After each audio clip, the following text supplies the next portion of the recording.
The Book of Job. There was a man in the land of Uz whose name was Job. And that man was blameless and upright, and one who feared God and shunned evil. And 7 sons and 3 daughters were born to him. Also, his possessions were 7,000 sheep, 3,000 camels, 500 yoke of oxen, 500 female donkeys, and a very large household, so that this man was the greatest of all the people of the East. And his sons would go and feast in their houses, each on his appointed day, and would send and invite their 3 sisters to eat and drink with them. So it was, when the days of feasting had run their course, that Job would send and sanctify them. And he would rise early in the morning and offer burnt offerings, according to the number of them all. For Job said, "It may be that my sons have sinned and cursed God in their hearts." Thus Job did regularly. Now, there was a day when the sons of God came to present themselves before the Lord, and Satan also came among them. And the Lord said to Satan, "From where do you come?" "From going to and fro on the earth, and from walking back and forth on it." Have you considered my servant Job? That there is none like him on the earth, a blameless and upright man, one who fears God and shuns evil. Does Job fear God for nothing? Have you not made a hedge around him, around his household, and around all that he has on every side? You have blessed the work of his hands, and his possessions have increased in the land. But now, stretch out your hand and touch all that he has, and he will surely curse you to your face. Behold, all that he has is in your power. Only do not lay a hand on his person. So Satan went out from the presence of the Lord. Now there was a day when his sons and daughters were eating and drinking wine in their oldest brother's house, and a messenger came to Job. The oxen were plowing, and the donkeys feeding beside them, when the Sabaeans raided them and took them away. Indeed, they have killed the servants with the edge of the sword, and I alone have escaped to tell you. While he was still speaking, another also came and said, "The fire of God fell from heaven and burned up the sheep and the servants and consumed them. And I alone have escaped to tell you." While he was still speaking, another also came. "The Chaldeans formed 3 bands, raided the camels and took them away. Yes, and killed the servants with the edge of the sword. And I alone have escaped to tell you." While he was still speaking, another also came. "Your sons and daughters were eating and drinking wine in their oldest brother's house, and suddenly a great wind came from across the wilderness and struck the 4 corners of the house, and it fell on the young people, and they are dead. And I alone have escaped to tell you." Then Job arose, tore his robe, and shaved his head, and he fell to the ground and worshipped. Naked I came from my mother's womb, and naked shall I return there. The Lord gave, and the Lord has taken away. Blessed be the name of the Lord. In all this, Job did not sin, nor charge God with wrong.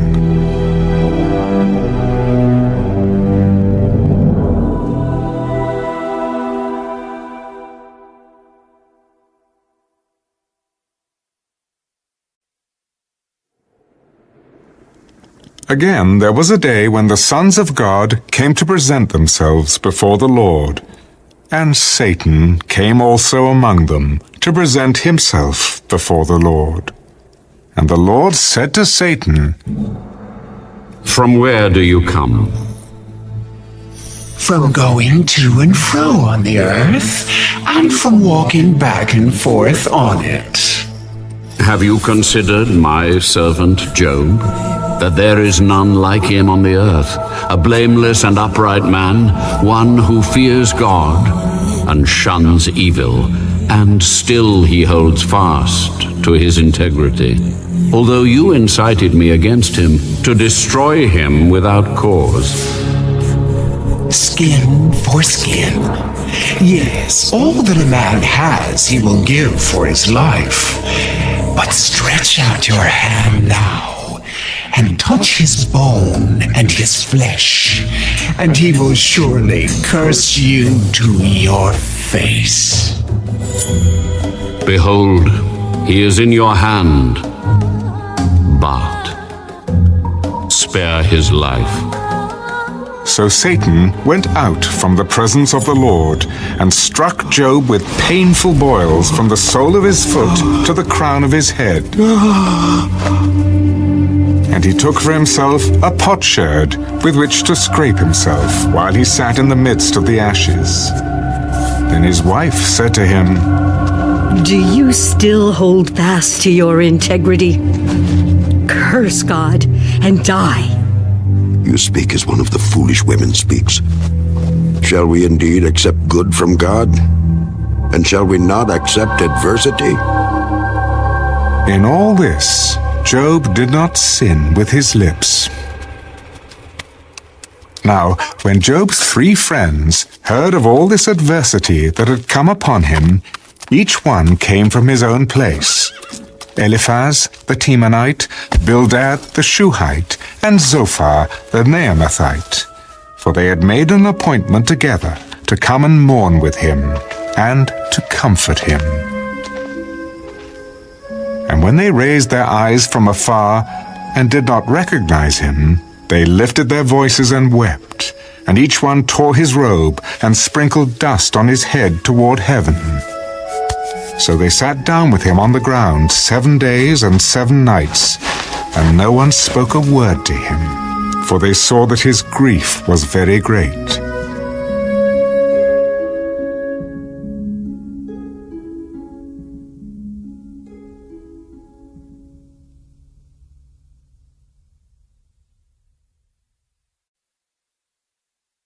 After this, Job opened his mouth and cursed the day of his birth.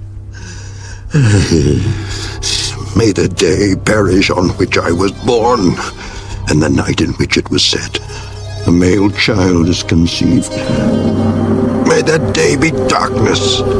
May God above not seek it, nor the light shine upon it. May darkness and the shadow of death claim it. May a cloud settle on it. May the blackness of the day terrify it. As for that night, may darkness seize it. May it not rejoice among the days of the year. May it not come into the number of the months. Oh, may that night be barren. May no joyful shout come into it. May those curse it who curse the day. Those who are ready to arouse Leviathan, may the stars of its morning be dark. May it look for light but have none, and not see the dawning of the day. Because it did not shut up the doors of my mother's womb, nor hide sorrow from my eyes. Why did I not die at birth? Why did I not perish when I came from the womb? Why did the knees receive me, or why the breasts that I should nurse? For now I would have lain still and been quiet. I would have been asleep.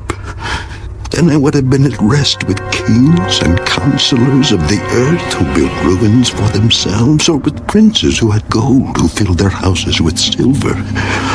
Or why was I not hidden like a stillborn child, like infants who never saw light? There the wicked cease from troubling, and there the weary are at rest. There the prisoners rest together. They do not hear the voice of the oppressor. The small and great are there, and the servant is free from his master.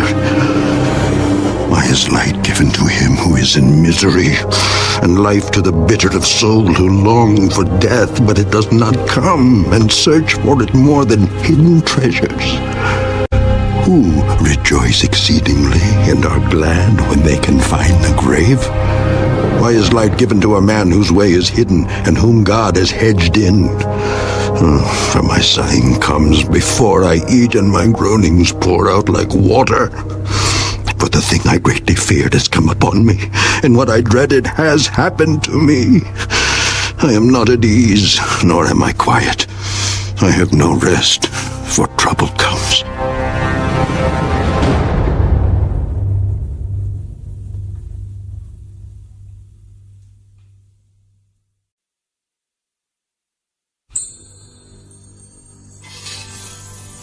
Then Eliphaz the Temanite answered, If one attempts a word with you, will you become weary?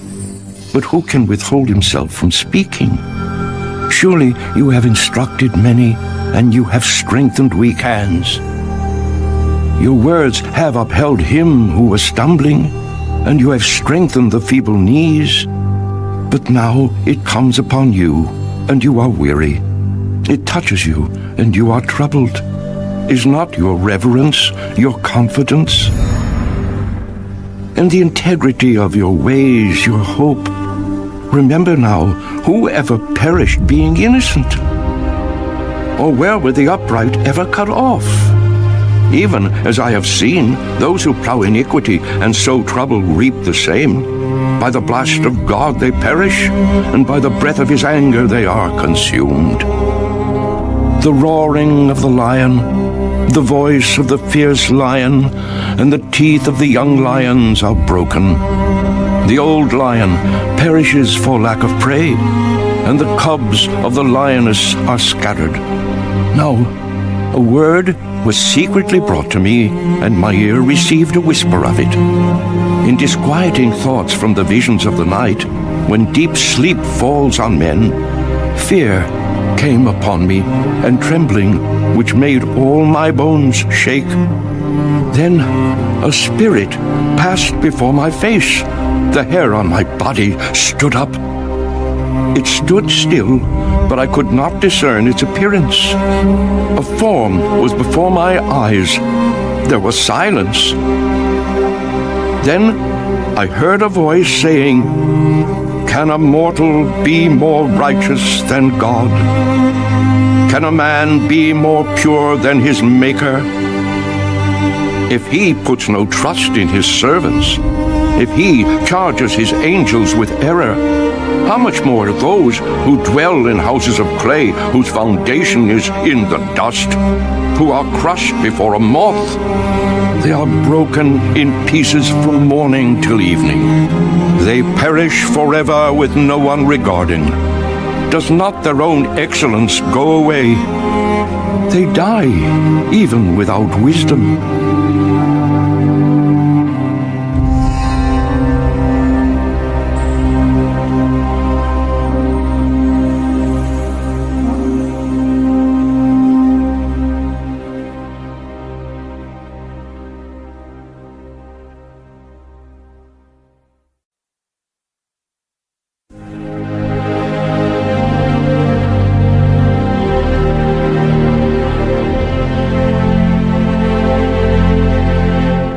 Call out now. Is there anyone who will answer you? And to which of the holy ones will you turn? For wrath kills a foolish man, and envy slays a simple one. I have seen the foolish taking root, but suddenly I cursed his dwelling place. His sons are far from safety. They are crushed in the gate, and there is no deliverer. Because the hungry eat up his harvest, taking it even from the thorns, and a snare snatches their substance. For affliction does not come from the dust, nor does trouble spring from the ground. Yet man is born to trouble, as the sparks fly upward. But as for me, I would seek God, and to God I would commit my cause, who does great things and unsearchable, marvelous things without number. He gives rain on the earth and sends waters on the fields. He sets on high those who are lowly, and those who mourn are lifted to safety. He frustrates the devices of the crafty, so that their hands cannot carry out their plans. He catches the wise in their own craftiness, and the counsel of the cunning comes quickly upon them. They meet with darkness in the daytime, and grope at noontime as in the night. But he saves the needy from the sword, from the mouth of the mighty and from their hand. So the poor have hope, and injustice shuts her mouth. Behold, happy is the man whom God corrects. Therefore do not despise the chastening of the Almighty, for he bruises, but he binds up. He wounds, but his hands make whole. He shall deliver you in 6 troubles. Yes, in 7 no evil shall touch you. In famine he shall redeem you from death, and in war from the power of the sword. You shall be hidden from the scourge of the tongue, and you shall not be afraid of destruction when it comes. You shall laugh at destruction and famine, and you shall not be afraid of the beasts of the earth. For you shall have a covenant with the stones of the field, and the beasts of the field shall be at peace with you. You shall know that your tent is in peace. You shall visit your dwelling and find nothing amiss. You shall also know that your descendants shall be many, and your offspring like the grass of the earth. You shall come to the grave at a full age, as a sheaf of grain ripens in its season. Behold, this we have searched out. It is true. Hear it and know for yourself.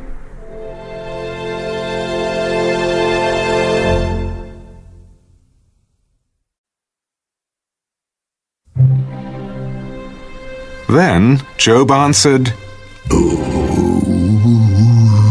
that my grief were fully weighed, and my calamity laid with it on the scales. For then it would be heavier than the sand of the sea. Therefore my words have been rash, for the arrows of the Almighty are within me. My spirit drinks in their poison. The terrors of God are arrayed against me.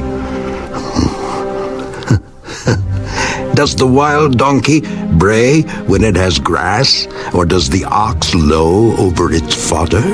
Can flavorless food be eaten without salt? Or is there any taste in the white of an egg? My soul refuses to touch them.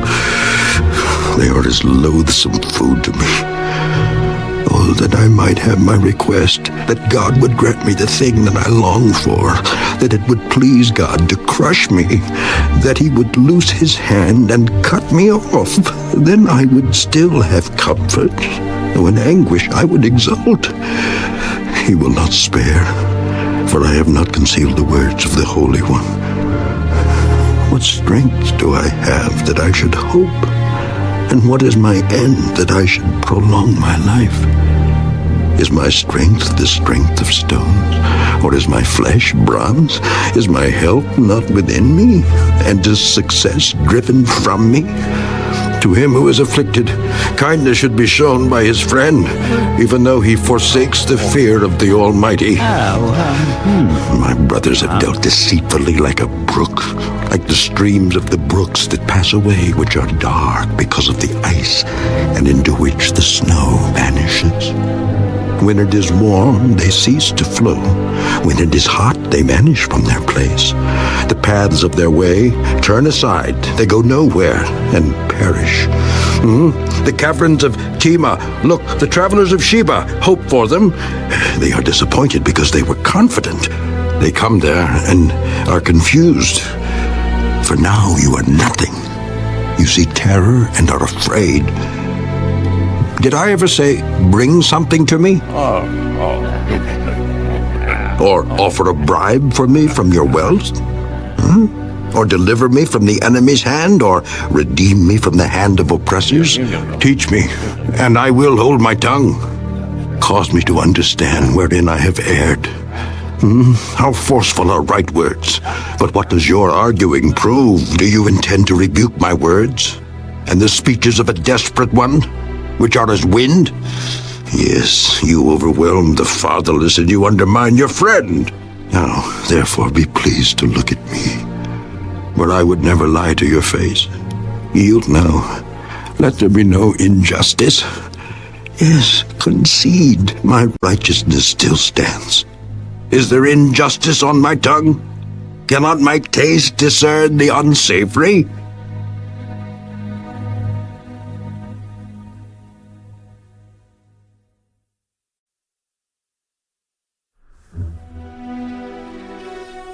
Is there not a time of hard service for man on earth? Are not his days also like the days of a hired man? Like a servant who earnestly desires the shade, and like a hired man who eagerly looks for his wages, so I have been allotted months of futility, and wearisome nights have been appointed to me. When I lie down, I say, when shall I arise, and the night be ended? For I've had my fill of tossing till dawn. My flesh is caked with worms and dust. My skin is cracked and breaks out afresh. My days are swifter than a weaver's shuttle, and are spent without hope. Oh, remember that my life is a breath. My eye will never again see good. The eye of him who sees me will see me no more. While your eyes are upon me, I shall no longer be. As the cloud disappears and vanishes away, so he who goes down to the grave does not come up. He shall never return to his house, nor shall his place know him any more. Therefore I will not restrain my mouth. I will speak in the anguish of my spirit. I will complain in the bitterness of my soul. Am I a sea or a sea serpent that you set a guard over me? When I say my bed will comfort me, my couch will ease my complaint, then you scare me with dreams and terrify me with visions, so that my soul chooses strangling and death rather than my body. I loathe my life. I would not live forever. Let me alone, for my days are but a breath. What is man that you should exalt him, that you should set your heart on him, that you should visit him every morning and test him every moment? How long? Would you not look away from me and let me alone till I swallow my saliva? Have I sinned? What have I done to you, O watcher of men? Why have you set me as your target so that I am a burden to myself? Why then do you not pardon my transgression and take away my iniquity? But no, I will lie down in the dust, and you will seek me diligently, but I will no longer be.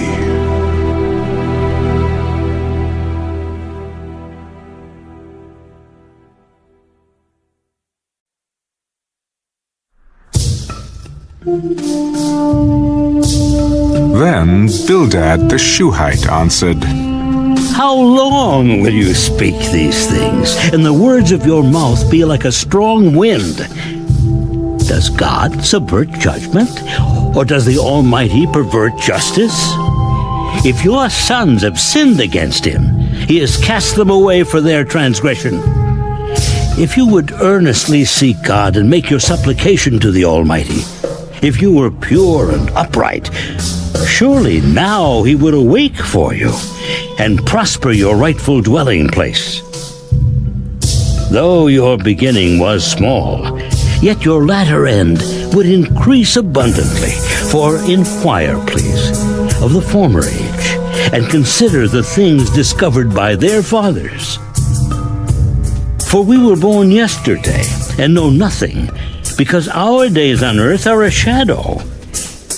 Will they not teach you and tell you and utter words from their heart? Can the papyrus grow up without a marsh? Can the reeds flourish without water? While it is yet green and not cut down, it withers before any other plant. So are the paths of all who forget God, and the hope of the hypocrite shall perish, whose confidence shall be cut off, and whose trust is a spider's web. He leans on his house, but it does not stand. He holds it fast, but it does not endure. He grows green in the sun, and his branches spread out in his garden. His roots wrap around the rock heap and look for a place in the stones. If he is destroyed from his place, Then it will deny him, saying, I have not seen you. Behold, this is the joy of his way, and out of the earth others will grow. Behold, God will not cast away the blameless, nor will he uphold the evildoers. He will yet fill your mouth with laughing, and your lips with rejoicing. Those who hate you will be clothed with shame, and the dwelling place of the wicked will come to nothing.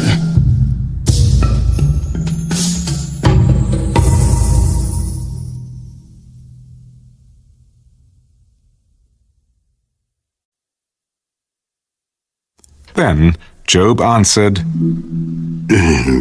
Truly, I know it is so, but how can a man be righteous before God? If one wished to contend with him, he could not answer him 1 time out of 1,000. God is wise in heart and mighty in strength. Who has hardened himself against him and prospered? He removes the mountains, and they do not know when he overturns them in his anger. He shakes the earth out of its place, and its pillars tremble. He commands the sun, and it does not rise. He seals off the stars. He alone spreads out the heavens and treads on the waves of the sea. He made the Bear, Orion, and the Pleiades, and the chambers of the south. He does great things past finding out, yes, wonders without number. If he goes by me, I do not see him. If he moves past, I do not perceive him. If he takes away, who can hinder him?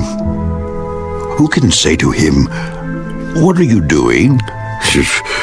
God will not withdraw his anger. Allies of the proud lie prostrate beneath him. How then can I answer him and choose my words to reason with him? For though I were righteous, I could not answer him. I would beg mercy of my judge. If I called and he answered me, I would not believe that he was listening to my voice. For he crushes me with a tempest and multiplies my wounds without cause. He will not allow me to catch my breath, but fills me with bitterness. If it is a matter of strength, indeed he is strong. And if of justice, who will appoint my day in court? Though I were righteous, my own mouth would condemn me. Though I were blameless, it would prove me perverse. I am blameless, yet I do not know myself. I despise my life. It is all one thing. Therefore I say, he destroys the blameless and the wicked. If the scourge slays suddenly, he laughs at the plight of the innocent. The earth is given into the hand of the wicked. He covers the faces of its judges. If it is not he, who else could it be? Now my days are swifter than a runner. They flee away. They see no good. They pass by like swift ships, like an eagle swooping on its prey. If I say, I will forget my complaint, I will put off my sad face and wear a smile. I am afraid of all my sufferings. I know that you will not hold me innocent. If I am condemned, why then do I labor in vain? If I wash myself with snow water and cleanse my hands with soap, yet you will plunge me into the pit, and my own clothes will abhor me. For he is not a man as I am, that I may answer him, and that we should go to court together. Nor is there any mediator between us who may lay his hand on us both. Let him take his rod away from me, and do not let dread of him terrify me. Then I would speak and not fear him. But it is not so with me.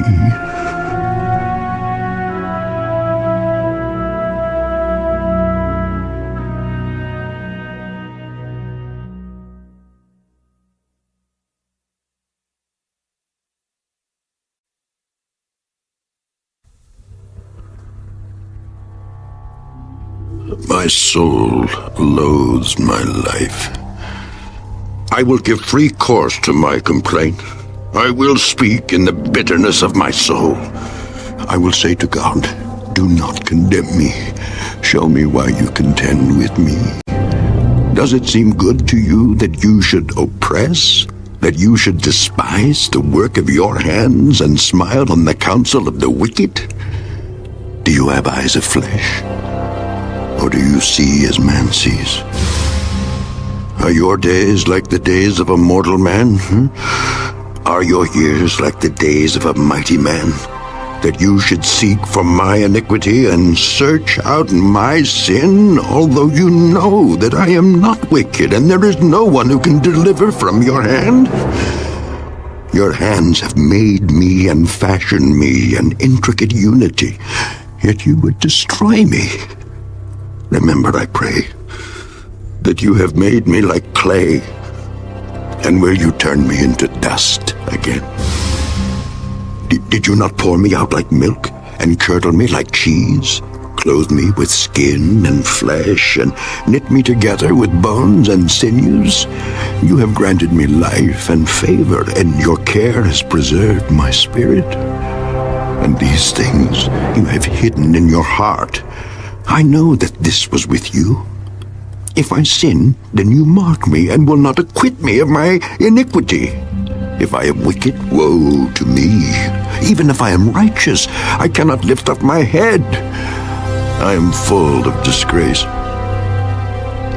See my misery. If my head is exalted, you hurt me like a fierce lion, and again you show yourself awesome against me. You renew your witnesses against me and increase your indignation toward me. Changes and war are ever with me. Why then have you brought me out of the womb? Oh, that I had perished, and no eye had seen me.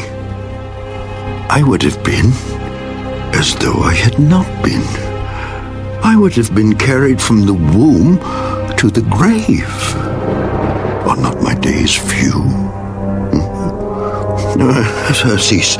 Leave me alone, that I may take a little comfort before I go to the place from which I shall not return. To the land of darkness and the shadow of death. A land as dark as darkness itself, as the shadow of death, without any order, where even the light is like darkness.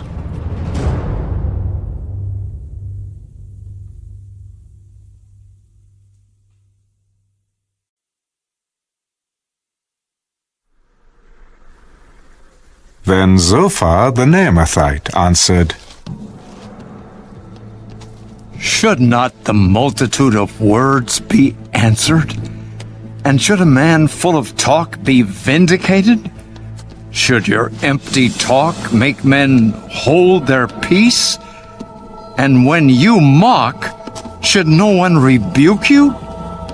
For you have said, My doctrine is pure, and I am clean in your eyes. But oh, that God would speak and open his lips against you, that he would show you the secrets of wisdom, for they would double your prudence. Know therefore that God exacts from you less than your iniquity deserves. Can you search out the deep things of God? Can you find out the limits of the Almighty? They are higher than heaven. What can you do? Deeper than Sheol. What can you know? Their measure is longer than the earth and broader than the sea. If he passes by, imprisons, and gathers to judgment, then who can hinder him? For he knows deceitful men. He sees wickedness also. Will he not then consider it? For an empty-headed man will be wise when a wild donkey's colt is born a man. If you would prepare your heart and stretch out your hands toward him, if iniquity were in your hand, and you put it far away, and would not let wickedness dwell in your tents, then surely you could lift up your face without spot. Yes, you could be steadfast and not fear, because you would forget your misery and remember it as waters that have passed away, and your life would be brighter than noonday. Though you were dark, you would be like the morning, and you would be secure because there is hope. Yes, you would dig around you and take your rest in safety. You would also lie down, and no one would make you afraid. Yes, many would court your favor, but the eyes of the wicked will fail, and they shall not escape. And their hope, loss of life.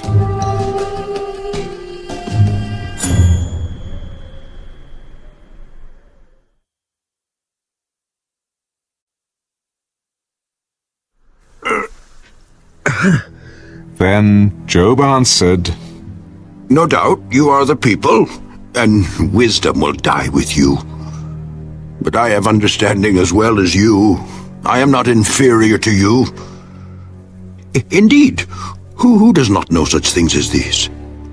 I am one mocked by his friends who called on God, and he answered him, the just and blameless who is ridiculed. A lamp is despised in the thought of one who is at ease. It is made ready for those whose feet slip. The tents of robbers prosper, and those who provoke God are secure in what God provides by his hand. But now, ask the beasts, and they will teach you, and the birds of the air, and they will tell you, or speak to the earth, and it will teach you, and the fish of the sea will explain to you. Who among all these does not know that the hand of the Lord has done this, in whose hand is the life of every living thing and the breath of all mankind? Does not the ear test words and the mouth taste its food?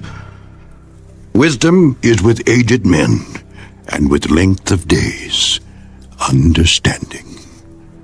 With him are wisdom and strength. He has counsel and understanding.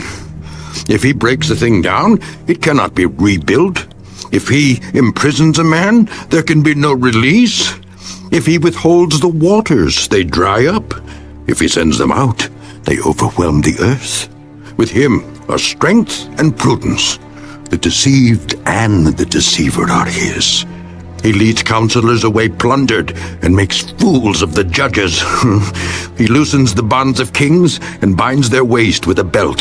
He leads princes away plundered and overthrows the mighty. He deprives the trusted ones of speech and takes away the discernment of the elders. He pours contempt on princes and disarms the mighty. He uncovers deep things out of darkness and brings the shadow of death to light. He makes nations great and destroys them. He enlarges nations and guides them. He takes away the understanding of the chiefs of the people of the earth and makes them wander in a pathless wilderness. They grope in the dark without light, and he makes them stagger like a drunken man.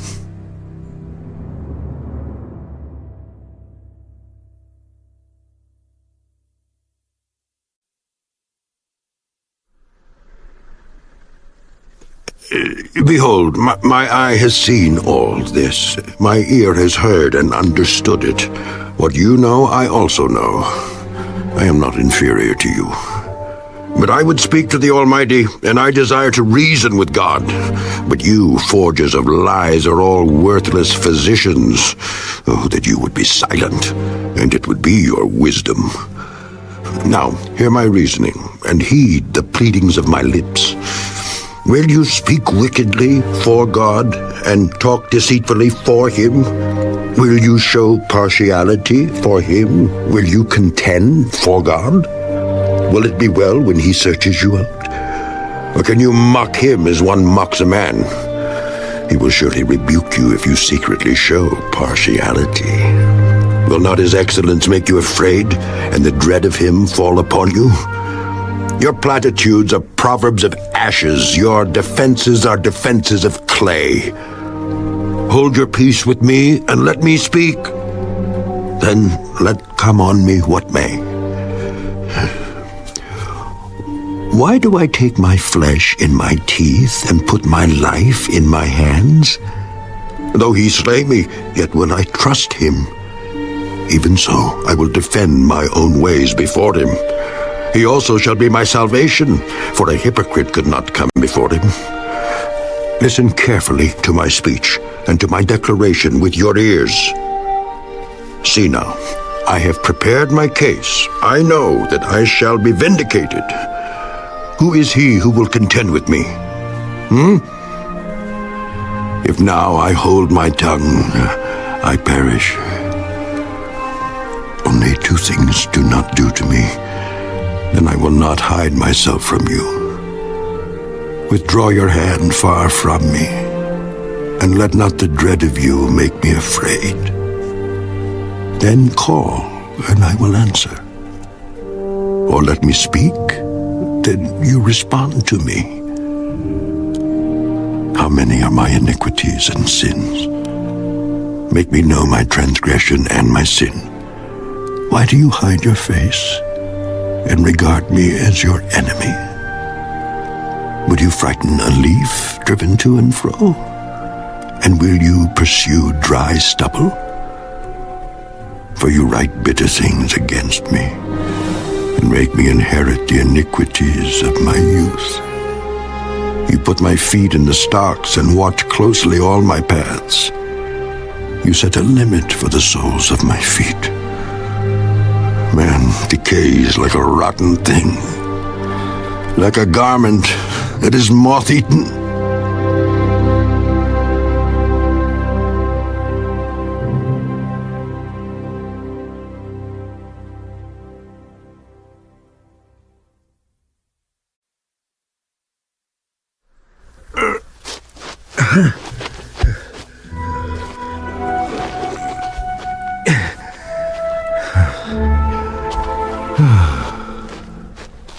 Man who is born of woman is of few days and full of trouble. He comes forth like a flower and fades away.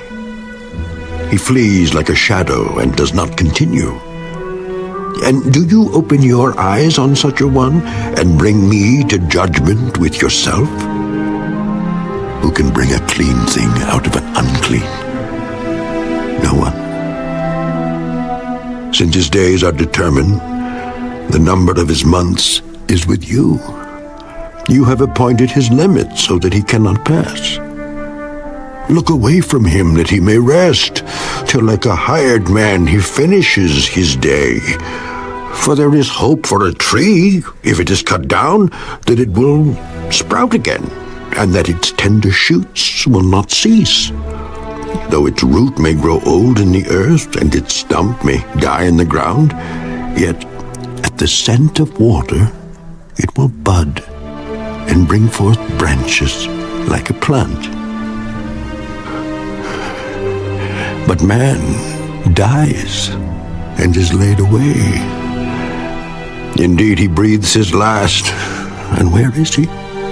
As water disappears from the sea, and the river becomes parched and dries up, so man lies down and does not rise. Till the heavens are no more, they will not awake nor be roused from their sleep. Oh, that you would hide me in the grave, that you would conceal me until your wrath is past, that you would appoint me a set time and remember me. If a man dies, shall he live again? All the days of my hard service I will wait till my change comes. You shall call, and I will answer you. You shall desire the work of your hands, for now you number my steps, but do not watch over my sin. My transgression is sealed up in a bag, and you cover my iniquity. But as a mountain falls and crumbles away, and as a rock is moved from its place, as water wears away stones, and as torrents wash away the soil of the earth, so you destroy the hope of man. You prevail forever against him, and he passes on. You change his countenance and send him away. His sons come to honor, and he does not know it. They are brought low, and he does not perceive it. But his flesh will be in pain over it. and his soul will mourn over it.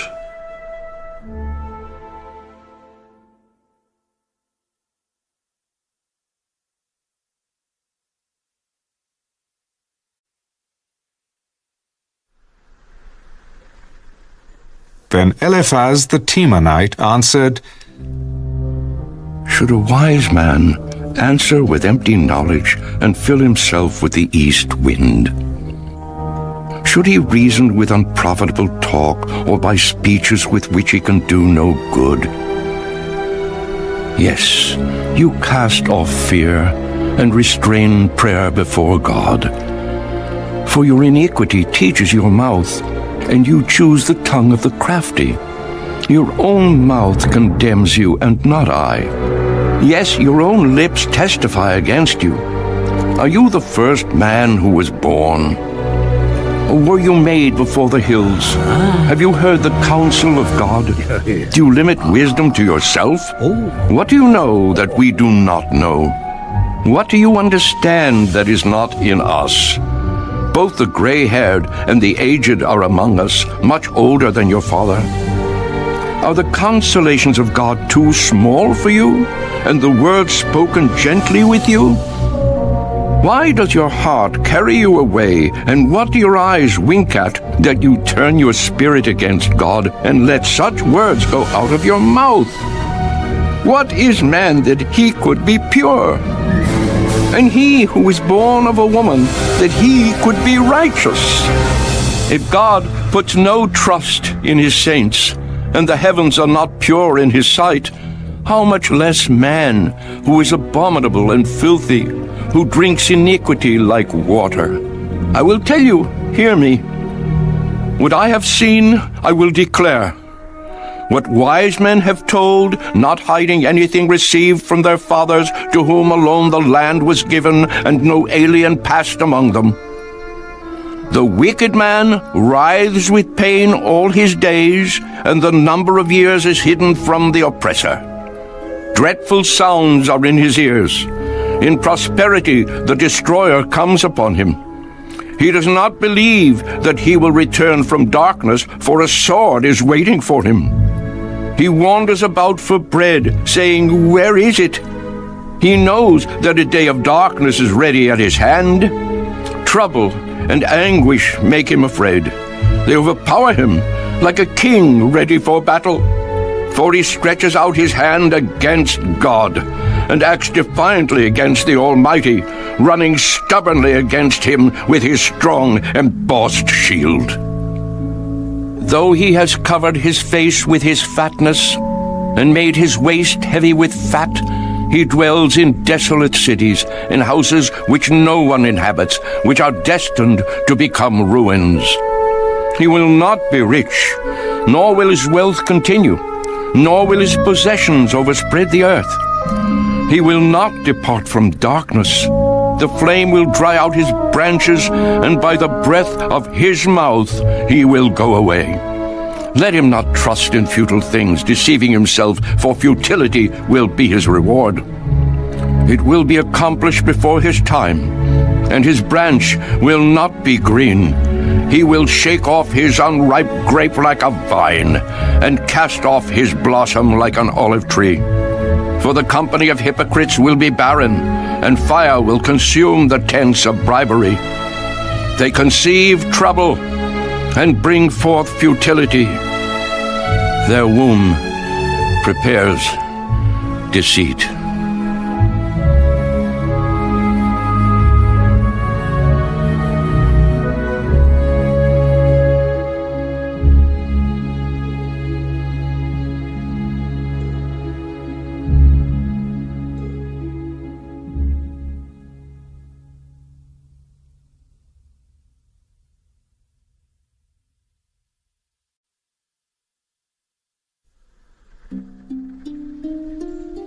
Then Job answered,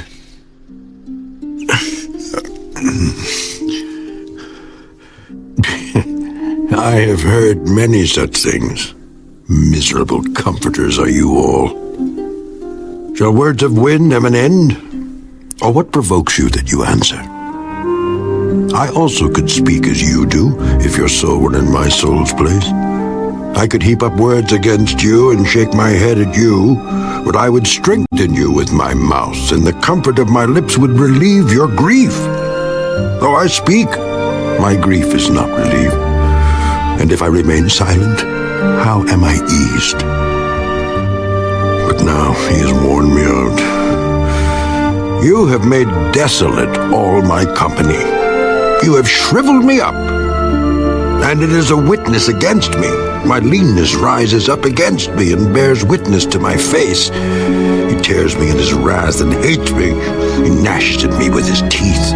My adversary sharpens his gaze on me. They gape at me with their mouth. They strike me reproachfully on the cheek.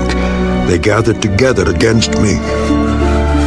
God has delivered me to the ungodly and turned me over to the hands of the wicked. I was at ease, but he has shattered me. He also has taken me by my neck and shaken me to pieces. He has set me up for his target.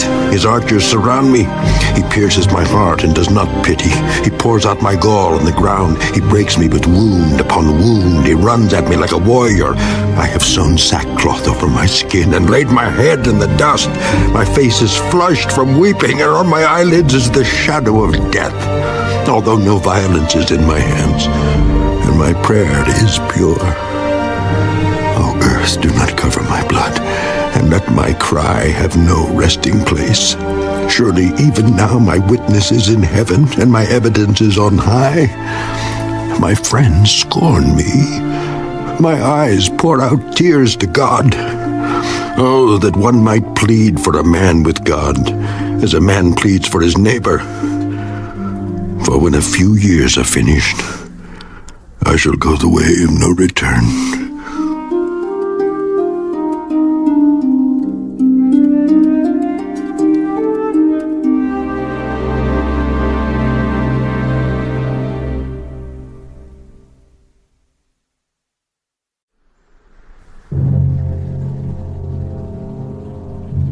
My spirit is broken. My days are extinguished. The grave is ready for me. Are not mockers with me? And does not my eye dwell on their provocation? Now put down a pledge for me with yourself.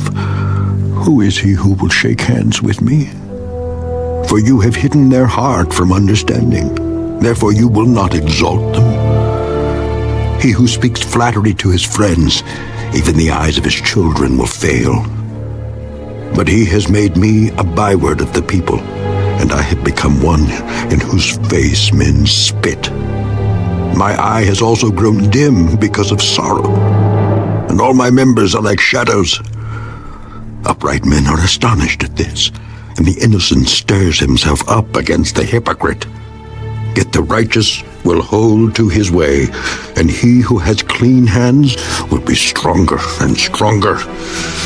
But please, come back again, all of you, for I shall not find one wise man among you. My days are past, my purposes are broken off, even the thoughts of my heart. They change the night into day. The light is near, they say, in the face of darkness. If I wait for the grave as my house, if I make my bed in the darkness, if I say to corruption, you are my father, and to the worm, you are my mother and my sister, where then is my hope? As for my hope, who can see it? Will they go down to the gates of Sheol? Shall we have rest together in the dust?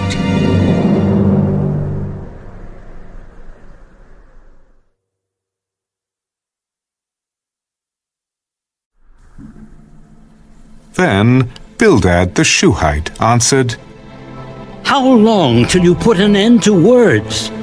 Gain understanding, and afterward we will speak. Why are we counted as beasts and regarded as stupid in your sight? You who tear yourself in anger, shall the earth be forsaken for you? Or shall the rock be removed from its place? The light of the wicked indeed goes out, and the flame of his fire does not shine. The light is dark in his tent, and his lamp beside him is put out. The steps of his strength are shortened, and his own counsel casts him down. For he is cast into a net by his own feet, and he walks into a snare. The net takes him by the heel, and a snare lays hold of him. A noose is hidden for him on the ground, and a trap for him in the road. Terrors frighten him on every side, and drive him to his feet. His strength is starved, and destruction is ready at his side. It devours patches of his skin.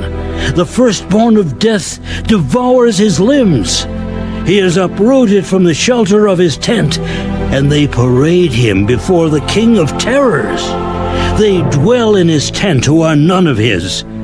Brimstone is scattered on his dwelling. His roots are dried out below, and his branch withers above. The memory of him perishes from the earth, and he has no name among the renowned. He is driven from light into darkness, and chased out of the world. He has neither son nor posterity among his people, nor any remaining in his dwellings. Those in the west are astonished at his day, and those in the east are frightened. Surely, such are the dwellings of the wicked, and this is the place of him who does not know God.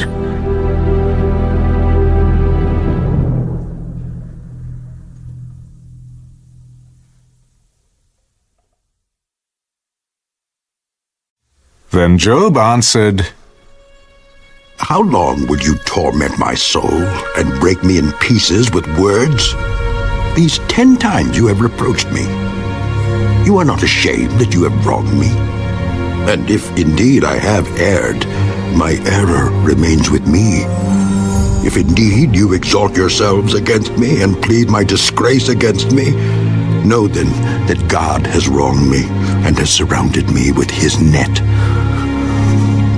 If I cry out concerning wrong, I am not heard. If I cry aloud, there is no justice. He has fenced up my way so that I cannot pass, and he has set darkness in my paths. He has stripped me of my glory and taken the crown from my head. He breaks me down on every side, and I am gone. My hope he has uprooted like a tree.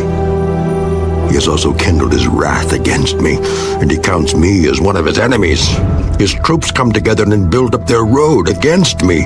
They encamp all around my tent. He has removed my brothers far from me, and my acquaintances are completely estranged from me.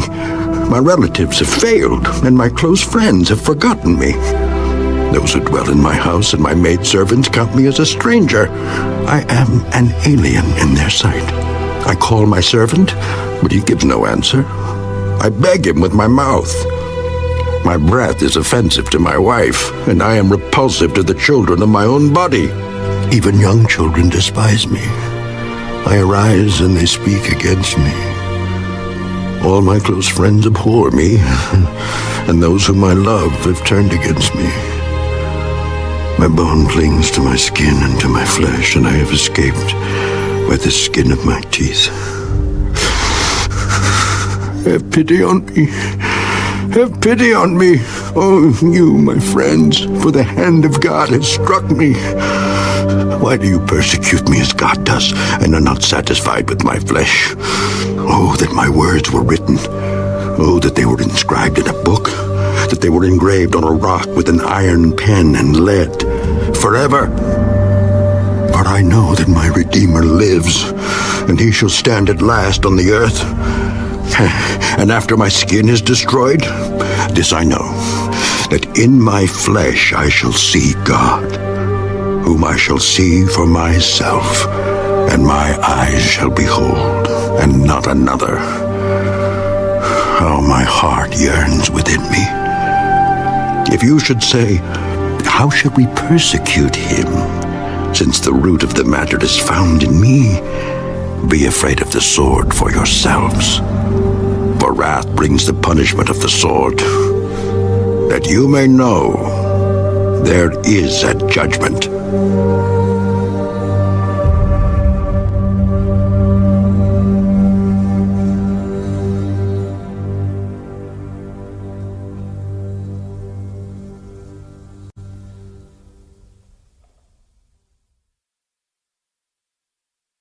Then Zophar the Naamathite answered, Therefore, my anxious thoughts make me answer, because of the turmoil within me. I have heard the rebuke that reproaches me, and the spirit of my understanding causes me to answer. Do you not know this of old, since man was placed on earth, that the triumphing of the wicked is short, and the joy of the hypocrite is but for a moment? Though his haughtiness mounts up to the heavens, and his head reaches to the clouds, yet he will perish forever like his own refuse. Those who have seen him will say, Where is he?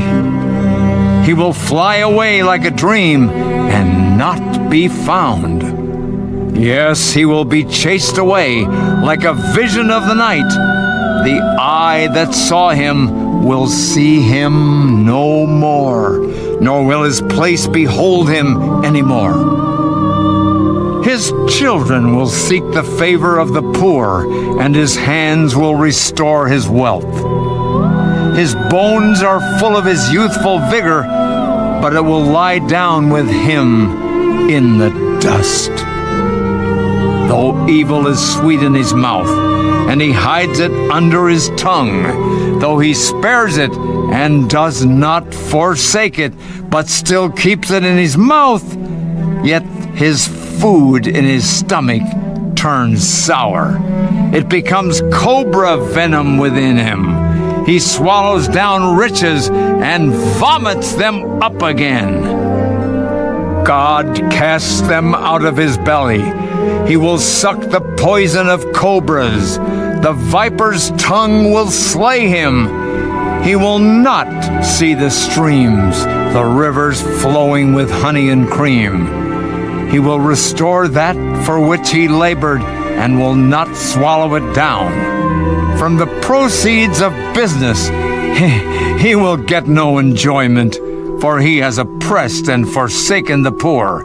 He has violently seized a house which he did not build.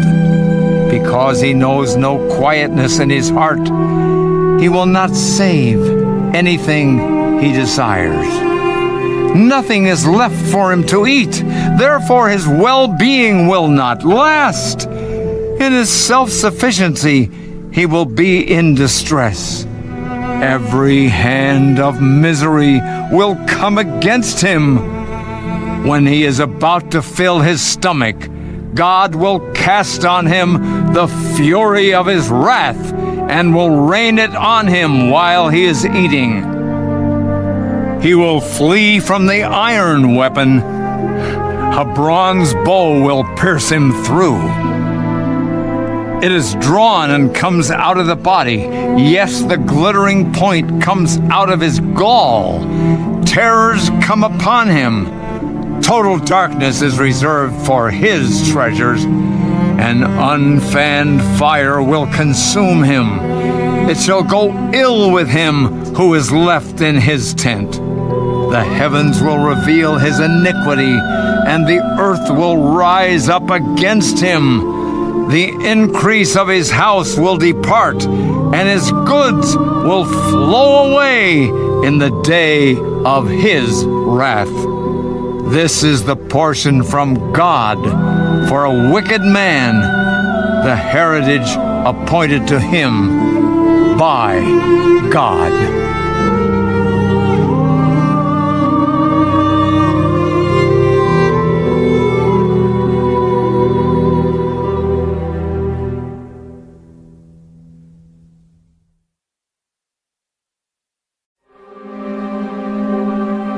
Then Job answered,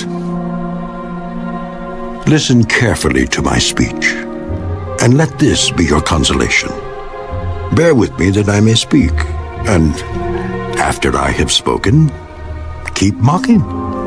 As for me, is my complaint against man? And if it were, why should I not be impatient? Look at me and be astonished. Put your hand over your mouth. Even when I remember, I am terrified, and trembling takes hold of my flesh. Why do the wicked live and become old? Yes, become mighty in power. Their descendants are established with them in their sight, and their offspring before their eyes. Their houses are safe from fear, neither is the rod of God upon them. Their bull breeds without failure, their cow calves without miscarriage. They send forth their little ones like a flock, and their children dance.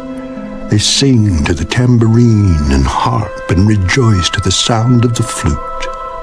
They spend their days in wealth, and in a moment go down to the grave. Yet they say to God, "Depart from us, for we do not desire the knowledge of your ways." Who is the Almighty that we should serve him? And what profit do we have if we pray to him? Indeed, their prosperity is not in their hand. The counsel of the wicked is far from me. How often is the lamp of the wicked put out? How often does their destruction come upon them? The sorrows God distributes in his anger. They are like straw before the wind, and like chaff that a storm carries away. They say, God lays up one's iniquity for his children. Let him recompense him, that he may know it. Let his eyes see his destruction, and let him drink of the wrath of the Almighty. For what does he care about his household after him, when the number of his months is cut in half? Can anyone teach God knowledge, since he judges those on high? One dies in his full strength, being wholly at ease and secure. His pails are full of milk, and the marrow of his bones is moist. Another man dies in the bitterness of his soul, never having eaten with pleasure. They lie down alike in the dust, and worms cover them. Look, I know your thoughts and the schemes with which you would wrong me. For you say, where is the house of the prince? And where is the tent, the dwelling place of the wicked? Have you not asked those who travel the road? And do you not know their signs? For the wicked are reserved for the day of doom. They shall be brought out on the day of wrath. Who condemns his way to his face? And who repays him for what he has done? Yet he shall be brought to the grave, and a vigil kept over the tomb. The clods of the valley shall be sweet to him. Everyone shall follow him, as countless have gone before him. How then can you comfort me with empty words, since falsehood remains in your answers?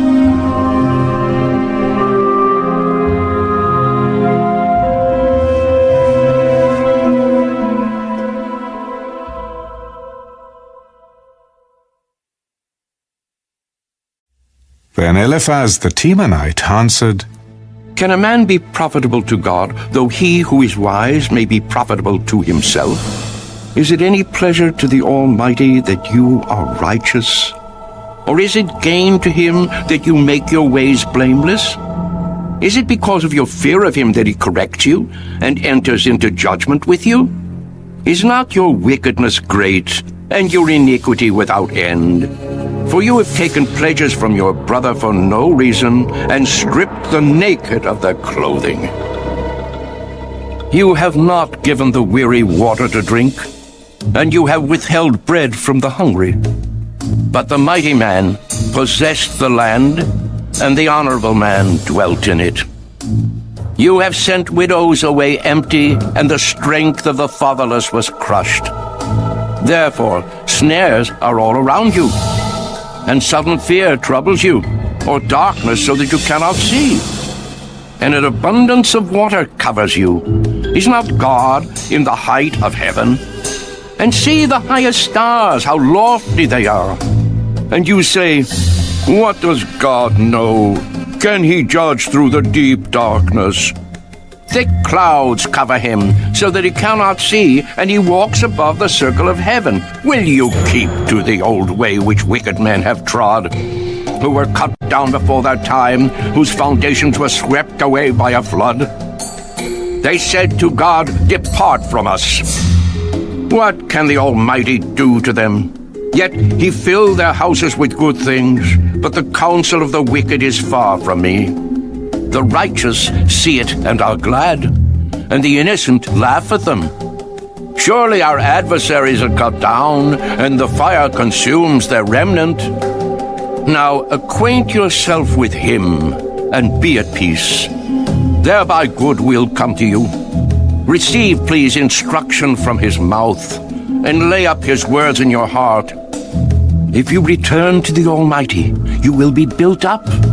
You will remove iniquity far from your tents. Then you will lay your gold in the dust, and the gold of Ophir among the stones of the brooks. Yes, the Almighty will be your gold and your precious silver. For then you will have your delight in the Almighty, and lift up your face to God. You will make your prayer to him. He will hear you, and you will pay your vows. You will also declare a thing, and it will be established for you. So light will shine on your ways. When they cast you down and you say exaltation will come, then he will save the humble person. He will even deliver one who is not innocent. Yes, he will be delivered by the purity of your hands.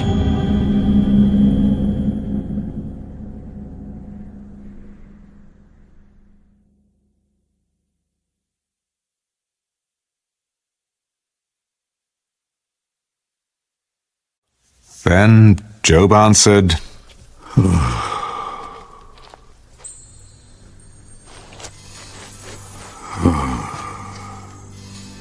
Even today my complaint is bitter. My hand is listless because of my groaning. Oh, that I knew where I might find him, that I might come to his seat. I would present my case before him and fill my mouth with arguments. I would know the words which he would answer me and understand what he would say to me. Would he contend with me in his great power? No. But he would take note of me. There the upright could reason with him, and I would be delivered forever from my judge. Look, I go forward, but he is not there, and backward, but I cannot perceive him. When he works on the left hand, I cannot behold him. When he turns to the right hand, I cannot see him. But he knows the way that I take. When he has tested me, I shall come forth as gold. My foot is held fast to his steps. I have kept his way and not turned aside. I have not departed from the commandment of his lips. I have treasured the words of his mouth more than my necessary food. But he is unique, and who can make him change? And whatever his soul desires, that he does. For he performs what is appointed for me, and many such things are with him. Therefore, I am terrified at his presence. When I consider this, I am afraid of him. For God made my heart weak, and the Almighty terrifies me. Because I was not cut off from the presence of darkness, and he did not hide deep darkness from my face.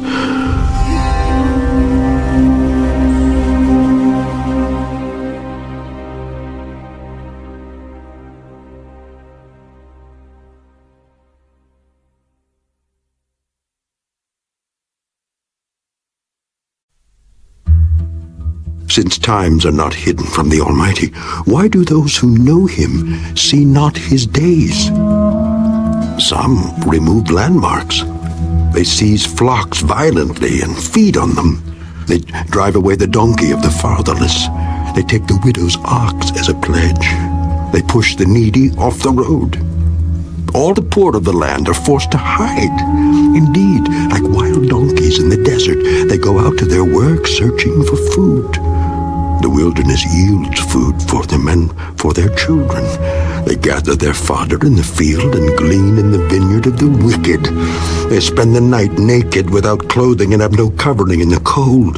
They are wet with the showers of the mountains and huddle around the rock for want of shelter. Some snatch the fatherless from the breast and take a pledge from the poor.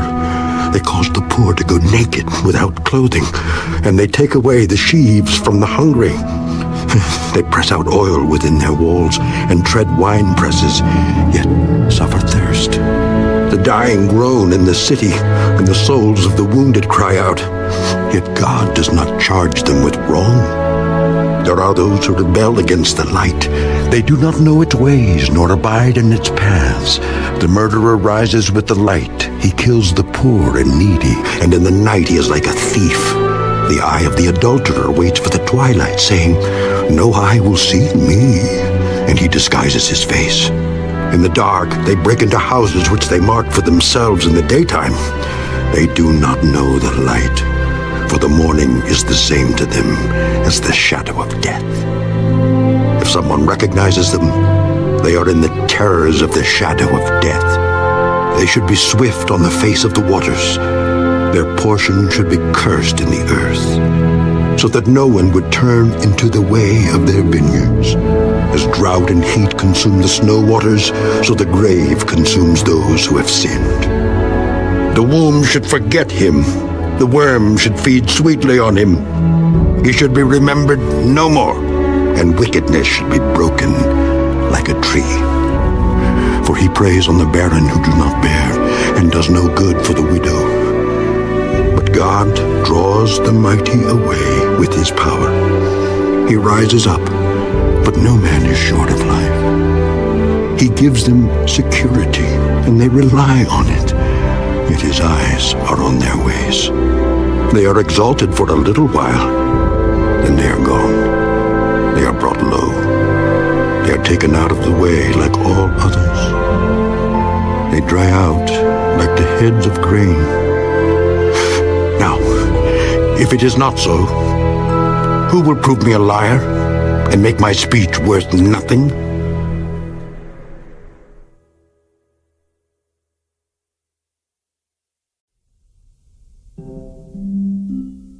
Then Bildad the Shuhite answered, Dominion and fear belong to him. He makes peace in his high places. Is there any number to his armies? Upon whom does his light not rise? How then can man be righteous before God? Or how can he be pure who is born of a woman? If even the moon does not shine, and the stars are not pure in his sight, how much less man who is a maggot, and a son of man who is a worm?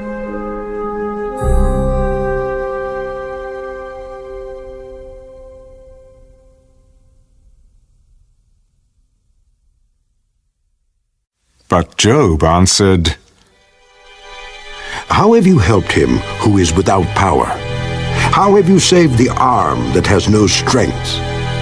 How have you counseled one who has no wisdom? And how have you declared sound advice to many? To whom have you uttered words, and whose spirit came from you? The dead tremble, those under the waters and those inhabiting them. Sheol is naked before him, and destruction has no covering. He stretches out the north over empty space. He hangs the earth on nothing. He binds up the water in his thick clouds, yet the clouds are not broken under it. He covers the face of his throne and spreads his cloud over it. He drew a circular horizon on the face of the waters, at the boundary of light and darkness.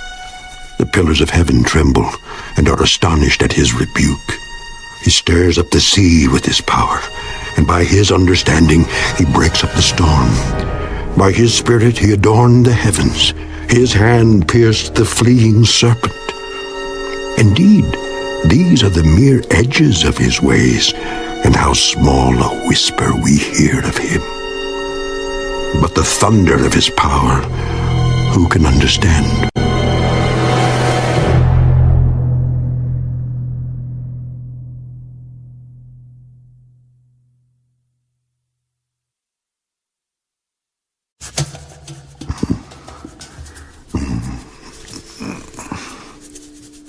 as God lives, who has taken away my justice, and the Almighty, who has made my soul bitter, as long as my breath is in me and the breath of God is in my nostrils, my lips will not speak wickedness, nor my tongue utter deceit. Far be it from me that I should say you are right. Till I die, I will not put away my integrity from me. My righteousness I hold fast, and will not let it go.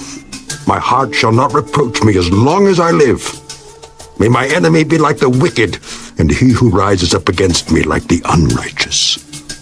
For what is the hope of the hypocrite? Though he may gain much, if God takes away his life. Will God hear his cry when trouble comes upon him? Will he delight himself in the Almighty? Will he always call on God? I will teach you about the hand of God. What is with the Almighty, I will not conceal. Surely all of you have seen it. Why then do you behave with complete nonsense? This is the portion of a wicked man with God, and the heritage of oppressors received from the Almighty. If his children are multiplied, it is for the sword, and his offspring shall not be satisfied with bread. Those who survive him shall be buried in death, and their widows shall not weep. Though he heaps up silver like dust and piles up clothing like clay, he may pile it up, but the just will wear it, and the innocent will divide the silver. He builds his house like a moth, like a booth which a watchman makes. The rich man will lie down, but not be gathered up. He opens his eyes, and he is no more. Terrors overtake him like a flood. A tempest steals him away in the night. The east wind carries him away, and he is gone. It sweeps him out of his place. It hurls against him and does not spare. He flees desperately from its power. Men shall clap their hands at him, and shall hiss him out of his place.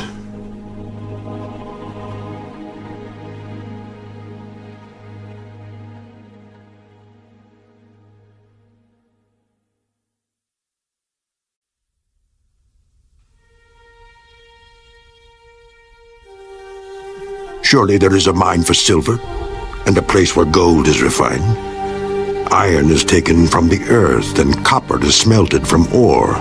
Man puts an end to darkness, and searches every recess for ore in the darkness and the shadow of death.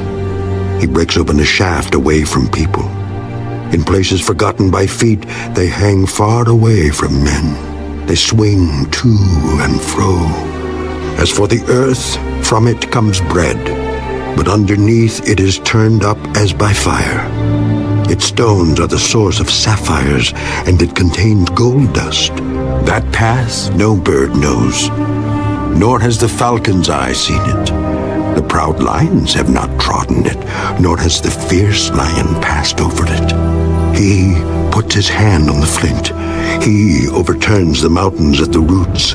He cuts out channels in the rocks, and his eye sees every precious thing. He dams up the streams from trickling. What is hidden he brings forth to light. But where can wisdom be found? And where is the place of understanding?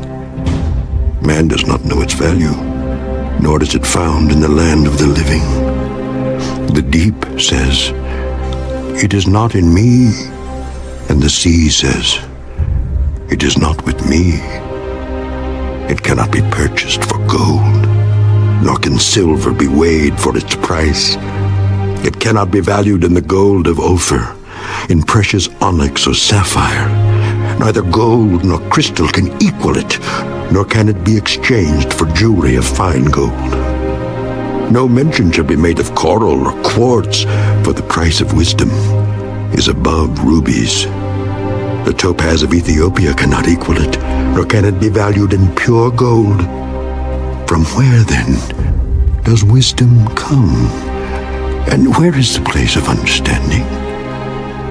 It is hidden from the eyes of all living, and concealed from the birds of the air.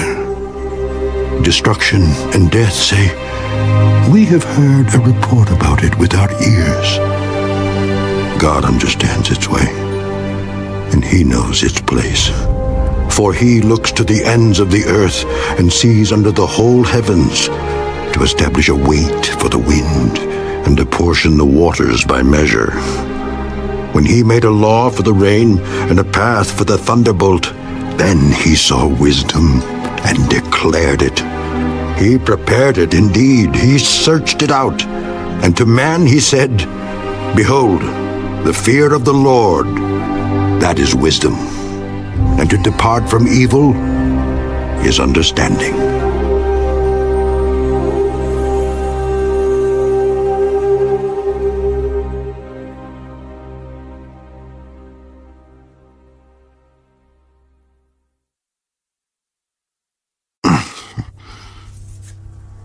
Oh, that I were as in months past, as in the days when God watched over me, when his lamp shone upon my head, and when by his light I walked through darkness, just as I was in the days of my prime, when the friendly counsel of God was over my tent, when the Almighty was yet with me, when my children were around me, when my steps were bathed with cream, and the rock poured out rivers of oil for me.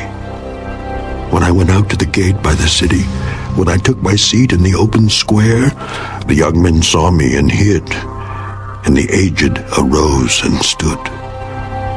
The princes refrained from talking and put their hand on their mouths. The voice of nobles was hushed, and their tongues stuck to the roof of their mouths. When the ear heard, then it blessed me, and when the eye saw, then it approved me, because I delivered the poor who cried out, the fatherless and the one who had no helper. The blessing of a perishing man came upon me, and I caused the widow's heart to sing for joy. I put on righteousness, and it clothed me. My justice was like a robe and a turban. I was eyes to the blind, and I was feet to the lame. I was a father to the poor, and I searched out the case that I did not know. I broke the fangs of the wicked, and plucked the victim from his teeth. Then I said, I shall die in my nest, and multiply my days as the sand. My root is spread out to the waters, and the dew lies all night on my branch. My glory is fresh within me, and my bow is renewed in my hand. Men listened to me and waited, and kept silence for my counsel. After my words, they did not speak again, and my speech settled on them as dew. They waited for me as for the rain, and they opened their mouth wide as for the spring rain. If I mocked at them, they did not believe it, and the light of my countenance they did not cast down. I chose the way for them, and sat as chief. So I dwelled as a king in the army, as one who comforts mourners.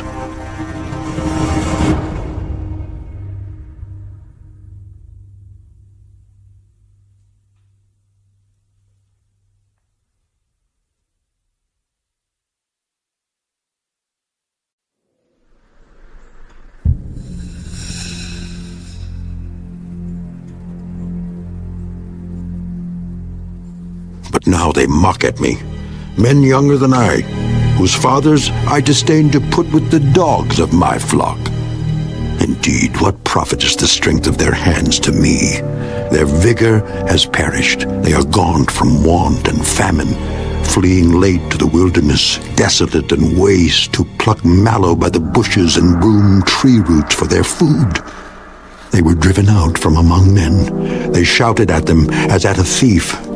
They had to live in the clefts of the valleys and caves of the earth and the rocks. Among the bushes they brayed, under the nettles they nestled. They were sons of fools, yes, sons of vile men. They were scourged from the land.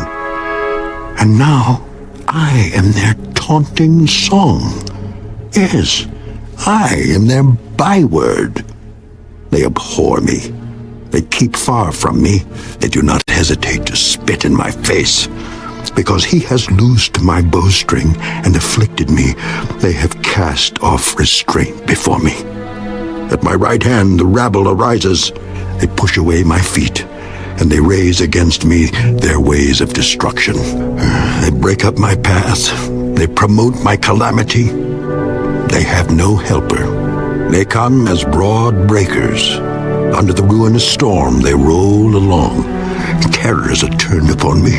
They pursue my honor as the wind, and my prosperity has passed like a cloud. And now my soul is poured out because of my plight. The days of affliction take hold of me.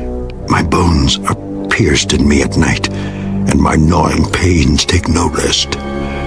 By great force my garment is disfigured. It binds me about as the collar of my coat. He has cast me into the mire, and I have become like dust and ashes. I cry out to you, but you do not answer me. I stand up, and you regard me, but you have become cruel to me. With the strength of your hand you oppose me. You lift me up to the wind and cause me to ride on it. You spoil my success, for I know that you will bring me to death and to the house appointed for all living. Surely he would not stretch out his hand against a heap of ruins if they cry out when he destroys it. Have I not wept for him who is in trouble? Has not my soul grieved for the poor? But when I looked for good, evil came to me. And when I waited for light, then came darkness. My heart is in turmoil and cannot rest. Days of affliction confront me. I go about mourning, but not in the sun. I stand up in the assembly and cry out for help. I am a brother of jackals and a companion of ostriches. My skin grows black and falls from me. My bones burn with fever. My harp is turned to mourning, and my flute to the voice of those who weep.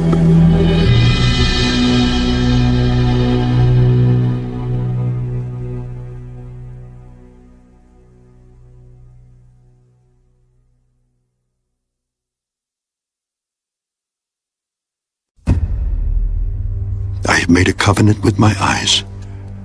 Why then should I look upon a young woman? For what is the allotment of God from above, and the inheritance of the Almighty from on high? Is it not destruction for the wicked, and disaster for the workers of iniquity?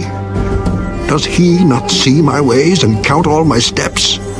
If I have walked with falsehood, or if my foot has hastened to deceit, let me be weighed on honest scales, that God may know my integrity. If my step is turned from the way, or my heart walked after my eyes, or if any spot adheres to my hands, then let me sow and another eat. Yes, let my harvest be rooted out. If my heart has been enticed by a woman, or if I have lurked at my neighbor's door, then let my wife grind for another, and let others bow down over her, for that would be wickedness.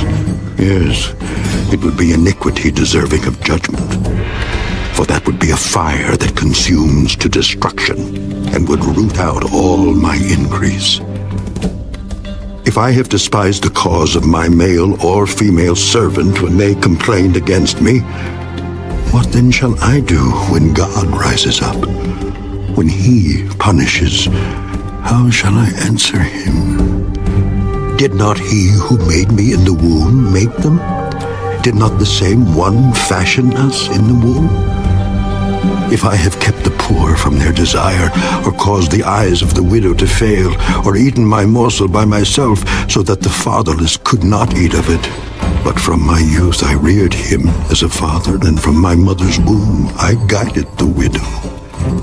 If I have seen anyone perish for lack of clothing, or any poor man without covering, if his heart has not blessed me, and if he was not warmed with the fleece of my sheep, if I have raised my hand against the fatherless when I saw I had help in the gate, then let my arm fall from my shoulder. Let my arm be torn from the socket. For destruction from God is a terror to me, and because of his magnificence, I cannot endure. If I have made gold my hope, or said to find gold, you are my confidence. If I have rejoiced because my wealth was great, and because my hand had gained much. if I have observed the sun when it shines, or the moon moving in brightness, so that my heart has been secretly enticed and my mouth has kissed my hand, this also would be an iniquity deserving of judgment, for I would have denied God who is above. If I have rejoiced at the destruction of him who hated me, or lifted myself up when evil found him, indeed, I have not allowed my mouth to sin by asking for a curse on his soul. If the men of my tent have not said, who is there that has not been satisfied with his meat? But no sojourner had to lodge in the street, for I have opened my doors to the traveler. If I have covered my transgressions as Adam by hiding my iniquity in my bosom, because I feared the great multitude and dreaded the contempt of families, so that I kept silence and did not go out of the door, oh, that I had one to hear me. Here is my mark. Oh, that the Almighty would answer me, that my prosecutor had written a book. Surely I would carry it on my shoulder and bind it on me like a crown. I would declare to him the number of my steps. Like a prince I would approach him. If my land cries out against me and its furrows weep together, if I have eaten its fruit without money or caused its owners to lose their lives, then let thistles grow instead of wheat and weeds instead of barley. The words of Job are ended.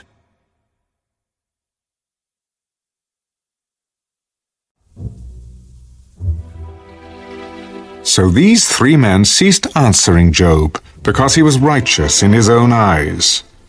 Then the wrath of Elihu, the son of Barachel the Buzite, of the family of Ram, was aroused against Job. His wrath was aroused because he justified himself rather than God.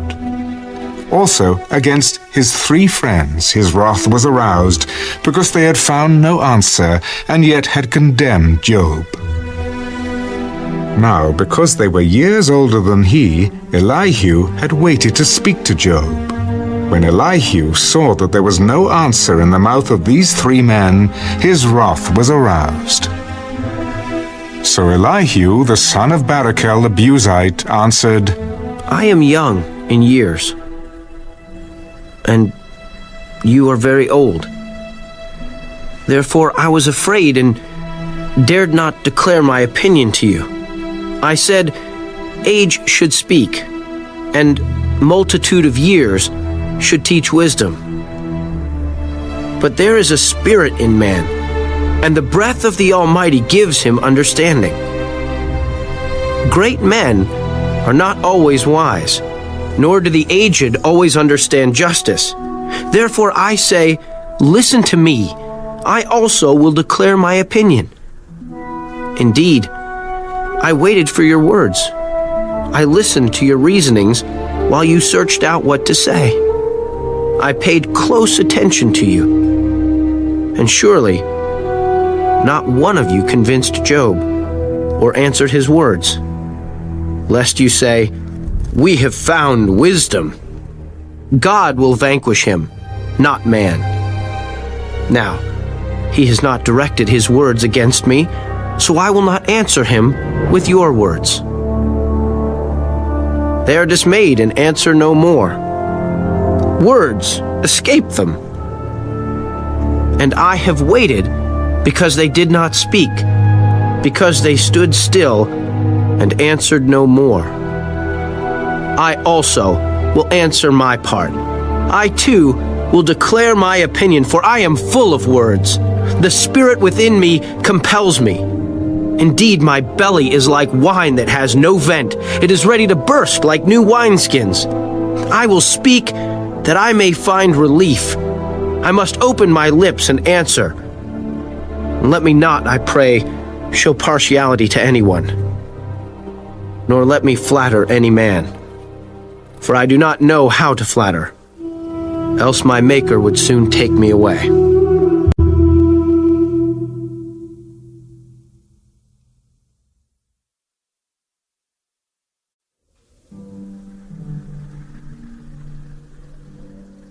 But Please, Job, hear my speech and listen to all my words. Now I open my mouth. My tongue speaks in my mouth. My words come from my upright heart. My lips utter pure knowledge. The Spirit of God has made me, and the breath of the Almighty gives me life. If you can answer me, set your words in order before me. Take your stand. Truly, I am as your spokesman before God. I also have been formed out of clay. Surely no fear of me will terrify you, nor will my hand be heavy on you. Surely you have spoken in my hearing, and I have heard the sound of your words, saying, I am pure, without transgression. I am innocent, and there is no iniquity in me. Yet he finds occasions against me. He counts me as his enemy. He puts my feet in the stocks. He watches all my paths. Look, in this you are not righteous. I will answer you, for God is greater than man. Why do you contend with him? For he does not give an accounting of any of his words. For God may speak in one way or in another, yet man does not perceive it. In a dream, in a vision of the night, when deep sleep falls upon men while slumbering on their beds, then he opens the ears of men and seals their instruction, in order to turn man from his deed and conceal pride from man. He keeps back his soul from the pit and his life from perishing by the sword. Man is also chastened with pain on his bed and with strong pain in many of his bones, so that his life abhors bread and his soul succulent food. His flesh wastes away from sight, and his bones stick out, which once were not seen. Yes, his soul draws near the pit, and his life to the executioners.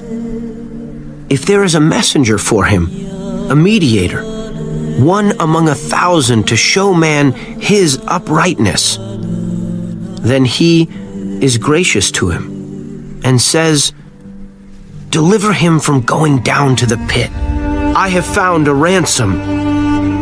His flesh shall be young like a child's. He shall return to the days of his youth. He shall pray to God, and he will delight in him. He shall see his face with joy, for he restores to man his righteousness. Then he looks at men and says, I have sinned and perverted what was right, and it did not profit me. He will redeem his soul from going down to the pit, and his life shall see the light. Behold, God works all these things twice, in fact 3 times with a man, to bring back his soul from the pit, that he may be enlightened with the light of life. Give ear, Job.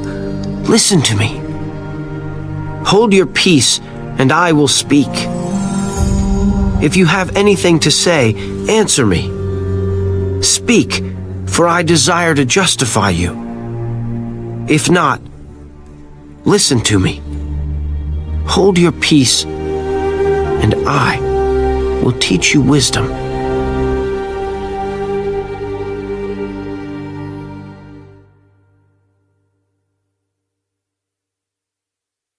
Elihu further answered, Hear my words, you wise men. Give ear to me, you who have knowledge.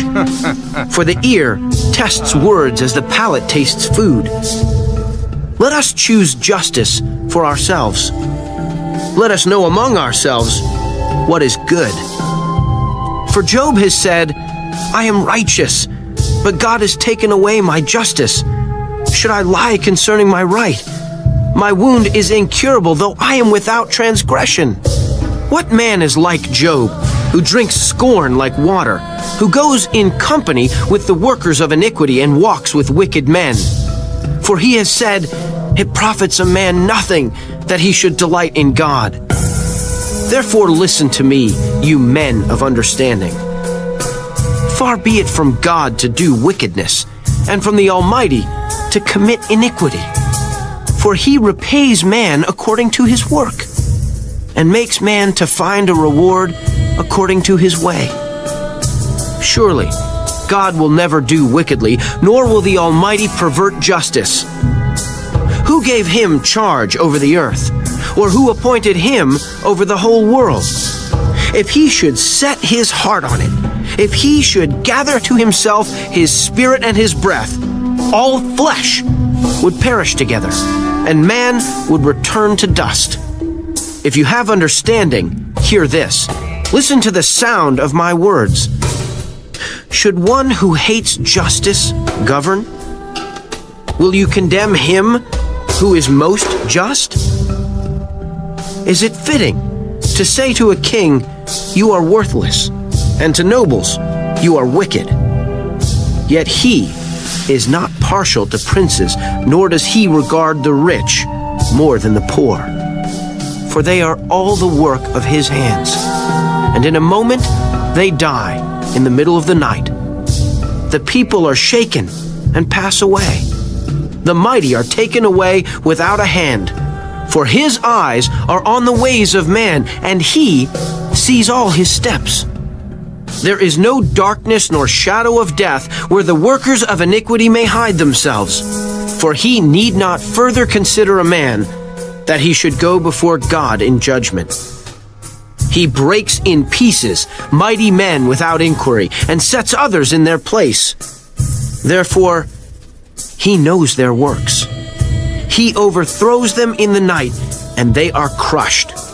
He strikes them as wicked men in the open sight of others, because they turned back from him, and would not consider any of his ways, so that they caused the cry of the poor to come to him, for he hears the cry of the afflicted. When he gives quietness, who then can make trouble? And when he hides his face, who then can see him?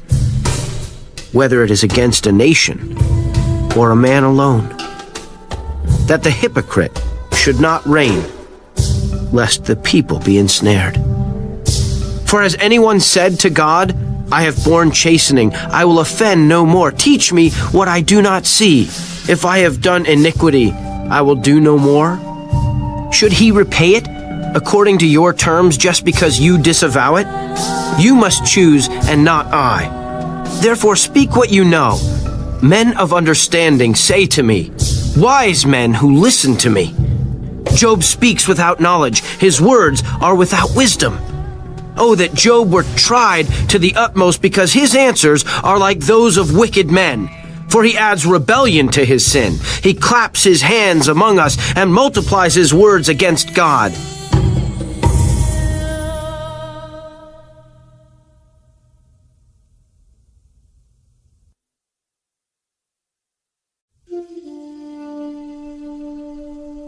Do you think this is right? Do you say, my righteousness is more than God's? For you say, what advantage will it be to you? What profit shall I have more than if I had sinned? I will answer you, and your companions with you. Look to the heavens and see, and behold the clouds. They are higher than you. If you sin, what do you accomplish against him? Or if your transgressions are multiplied, what do you do to him? If you are righteous, what do you give him? Or what does he receive from your hand? Your wickedness affects a man such as you, and your righteousness a son of man. Because of the multitude of oppressions, they cry out. They cry out for help because of the arm of the mighty. But no one says, where is God my maker, who gives songs in the night, who teaches us more than the beasts of the earth and makes us wiser than the birds of heaven. There they cry out, but he does not answer, because of the pride of evil men. Surely God will not listen to empty talk, nor will the Almighty regard it. Although you say you do not see him, yet justice is before him, and you must wait for him. And now, because he has not punished in his anger, nor taken much notice of folly, therefore Job opens his mouth in vain. He multiplies words without knowledge.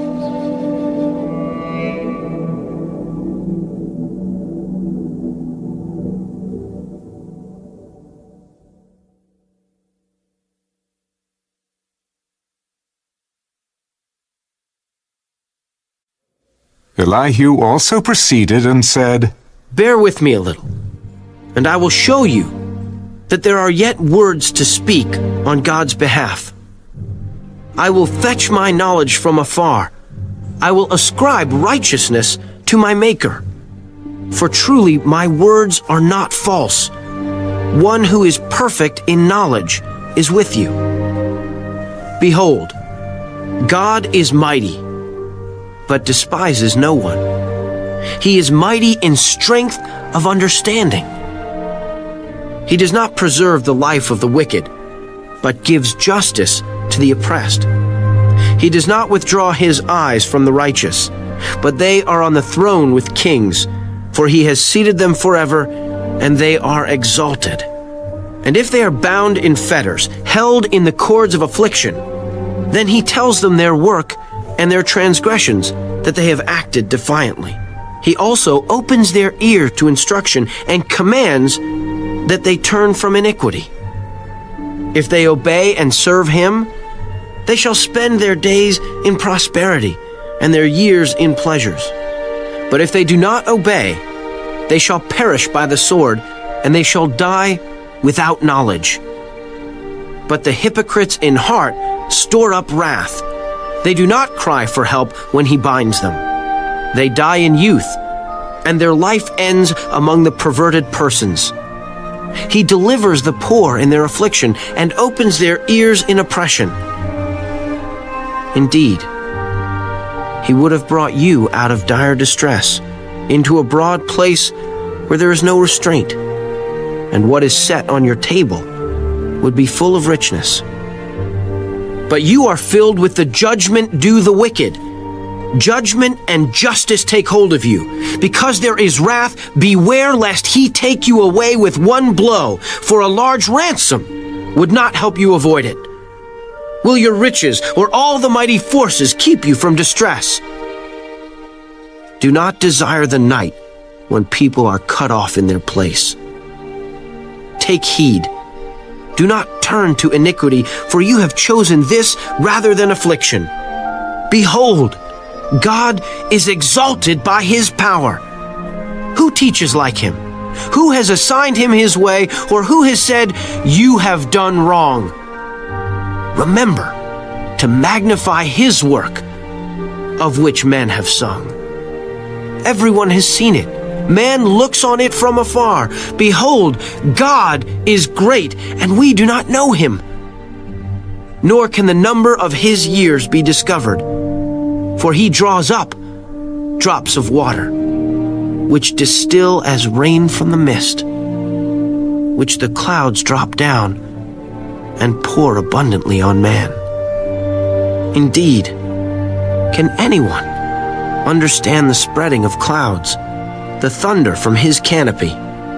Look, he scatters his light upon it and covers the depths of the sea.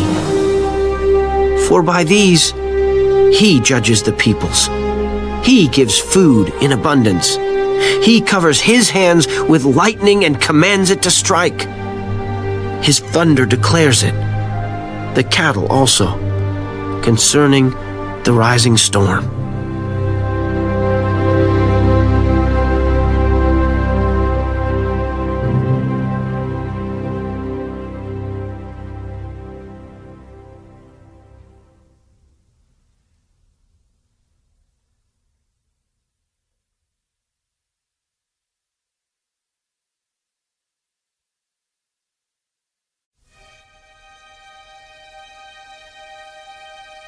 At this also my heart trembles and leaps from its place. Hear attentively the thunder of his voice and the rumbling that comes from his mouth. He sends it forth under the whole heaven, his lightning to the ends of the earth. After it, a voice roars.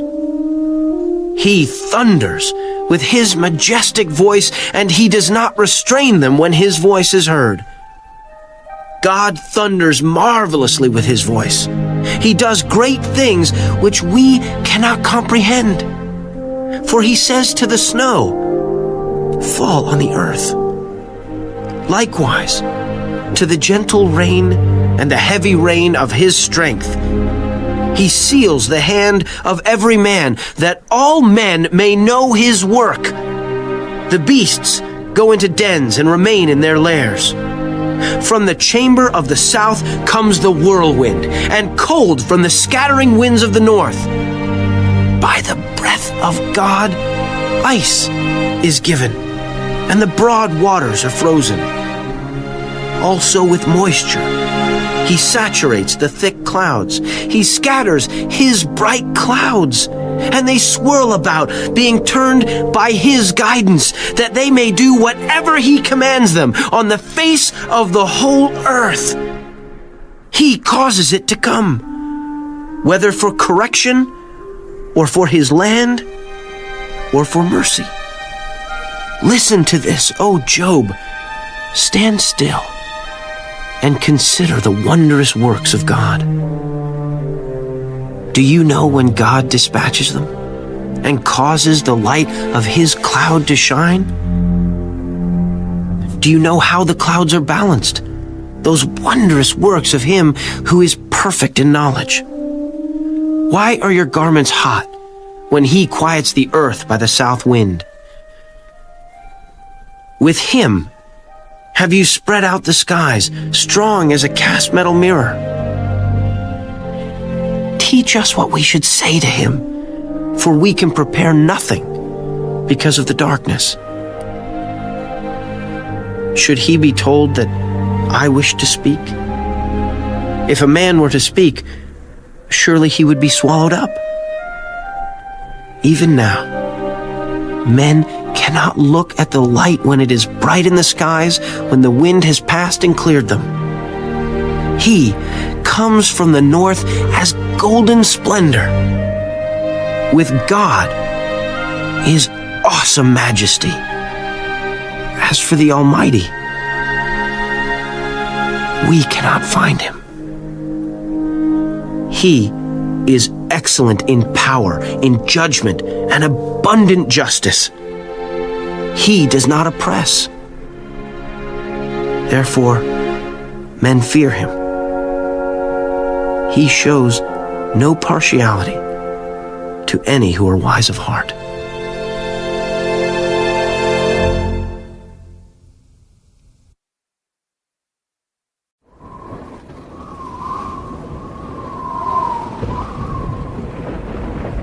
Then the Lord answered Job out of the whirlwind. Who is this who darkens counsel by words without knowledge? Now prepare yourself like a man. I will question you, and you shall answer me. Where were you when I laid the foundations of the earth? Tell me, if you have understanding, who determined its measurements? Surely you know. Or who stretched the line upon it? To what were its foundations fastened? Or who laid its cornerstone when the morning stars sang together and all the sons of God shouted for joy? Or who shut in the sea with doors when it burst forth and issued from the womb? When I made the clouds its garment, and thick darkness its swaddling band. When I fixed my limit for it, and set bars and doors. When I said, this far you may come, but no farther, and here your proud waves must stop. Have you commanded the morning since your days began, and caused the dawn to know its place, that it might take hold of the ends of the earth, and the wicked be shaken out of it?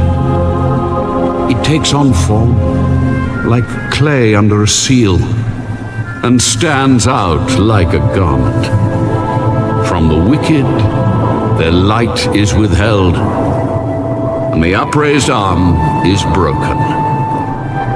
Have you entered the springs of the sea, or have you walked in search of the depths?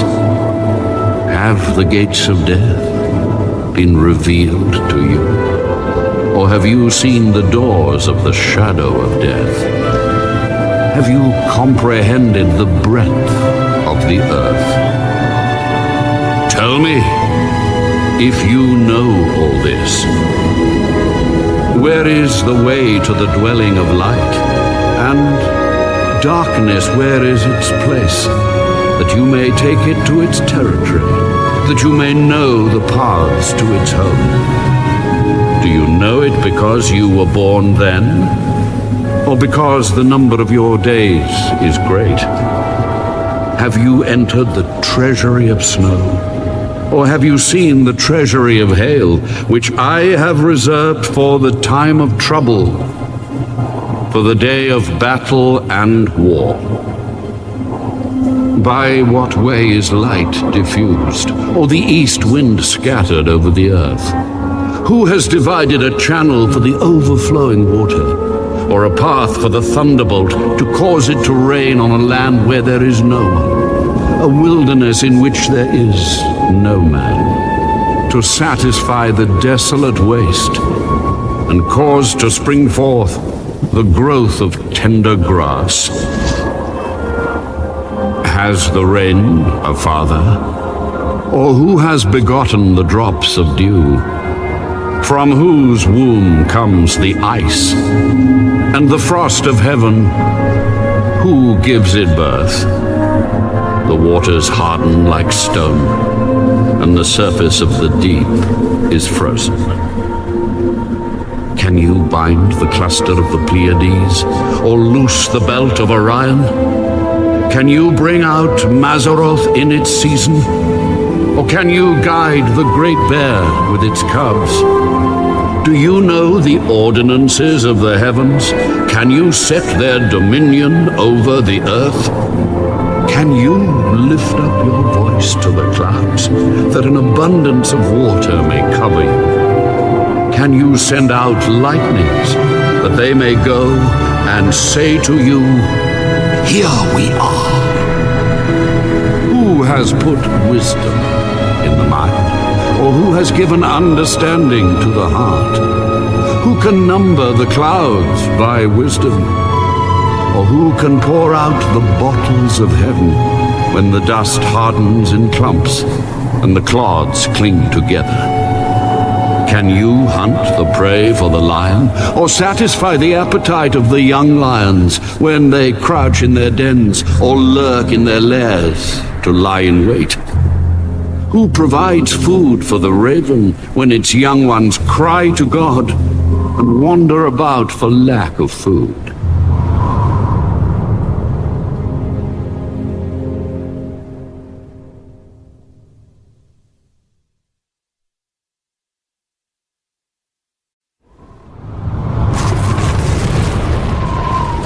Do you know the time when the wild mountain goats bear young? Or can you mark when the deer gives birth? Can you number the months that they fulfill? Or do you know the time when they bear young? They bow down, they bring forth their young, they deliver their offspring. Their young ones are healthy, they grow strong with grain, they depart and do not return to them. Who set the wild donkey free? Who loosed the bonds of the onager, whose home I have made the wilderness, and the barren land his dwelling? He scorns the tumult of the city. He does not heed the shouts of the driver.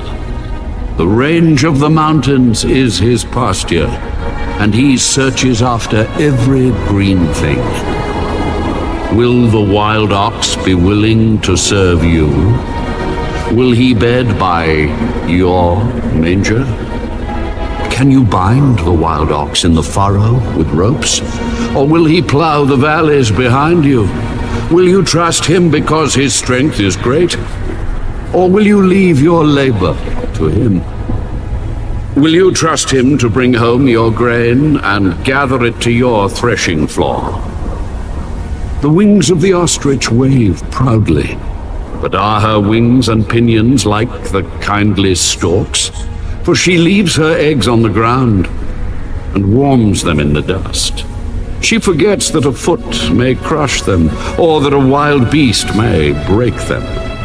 She treats her young harshly, as though they were not hers. Her labor is in vain, without concern, because God deprived her of wisdom and did not endow her with understanding. When she lifts herself on high, she scorns the horse and its rider. Have you given the horse strength? Have you clothed his neck with thunder? Can you frighten him like a locust? His majestic snorting strikes terror. He paws in the valley and rejoices in his strength. He gallops into the clash of arms. He mocks at fear and is not frightened, nor does he turn back from the sword. The quiver rattles against him, the glittering spear and javelin. He devours the distance with fierceness and rage, nor does he come to a halt because the trumpet has sounded.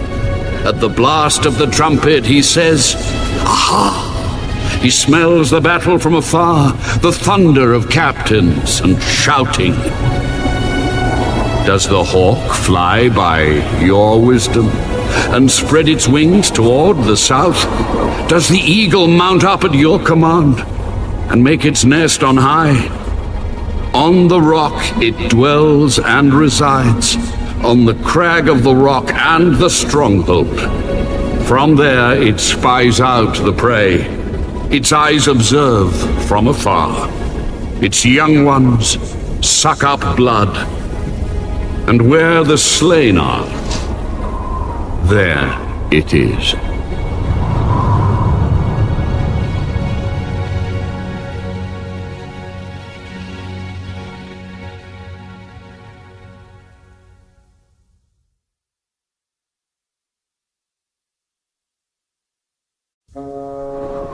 Shall the one who contends with the Almighty correct him? He who rebukes God, let him answer it. Then Job answered the Lord, Behold, I am vile. What shall I answer you? I lay my hand over my mouth. Once I have spoken, but I will not answer. Yes, twice, but I will proceed no further. Then the Lord answered Job out of the whirlwind. Now prepare yourself like a man. I will question you, and you shall answer me. Would you indeed annul my judgment? Would you condemn me that you may be justified? Have you an arm like God? Or can you thunder with a voice like his? Then adorn yourself with majesty and splendor, and array yourself with glory and beauty.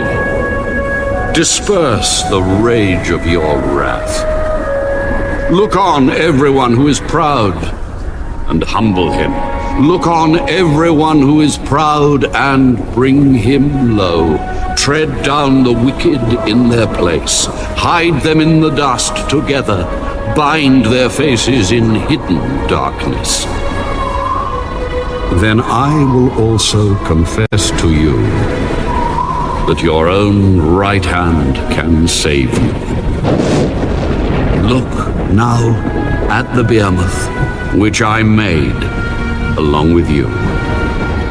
He eats grass like an ox. See now, his strength is in his hips, and his power is in his stomach muscles. He moves his tail like a cedar. The sinews of his thighs are tightly knit. His bones are like beams of bronze, his ribs like bars of iron. He is the first of the ways of God. Only he who made him can bring near his sword. Surely the mountains yield food for him, and all the beasts of the field play there. He lies under the lotus trees in a covert of reeds and marsh. The lotus trees cover him with their shade. The willows by the brook surround him. Indeed, the river may rage, yet he is not disturbed. He is confident though the Jordan gushes into his mouth, though he takes it in his eyes, or one pierces his nose with a snare.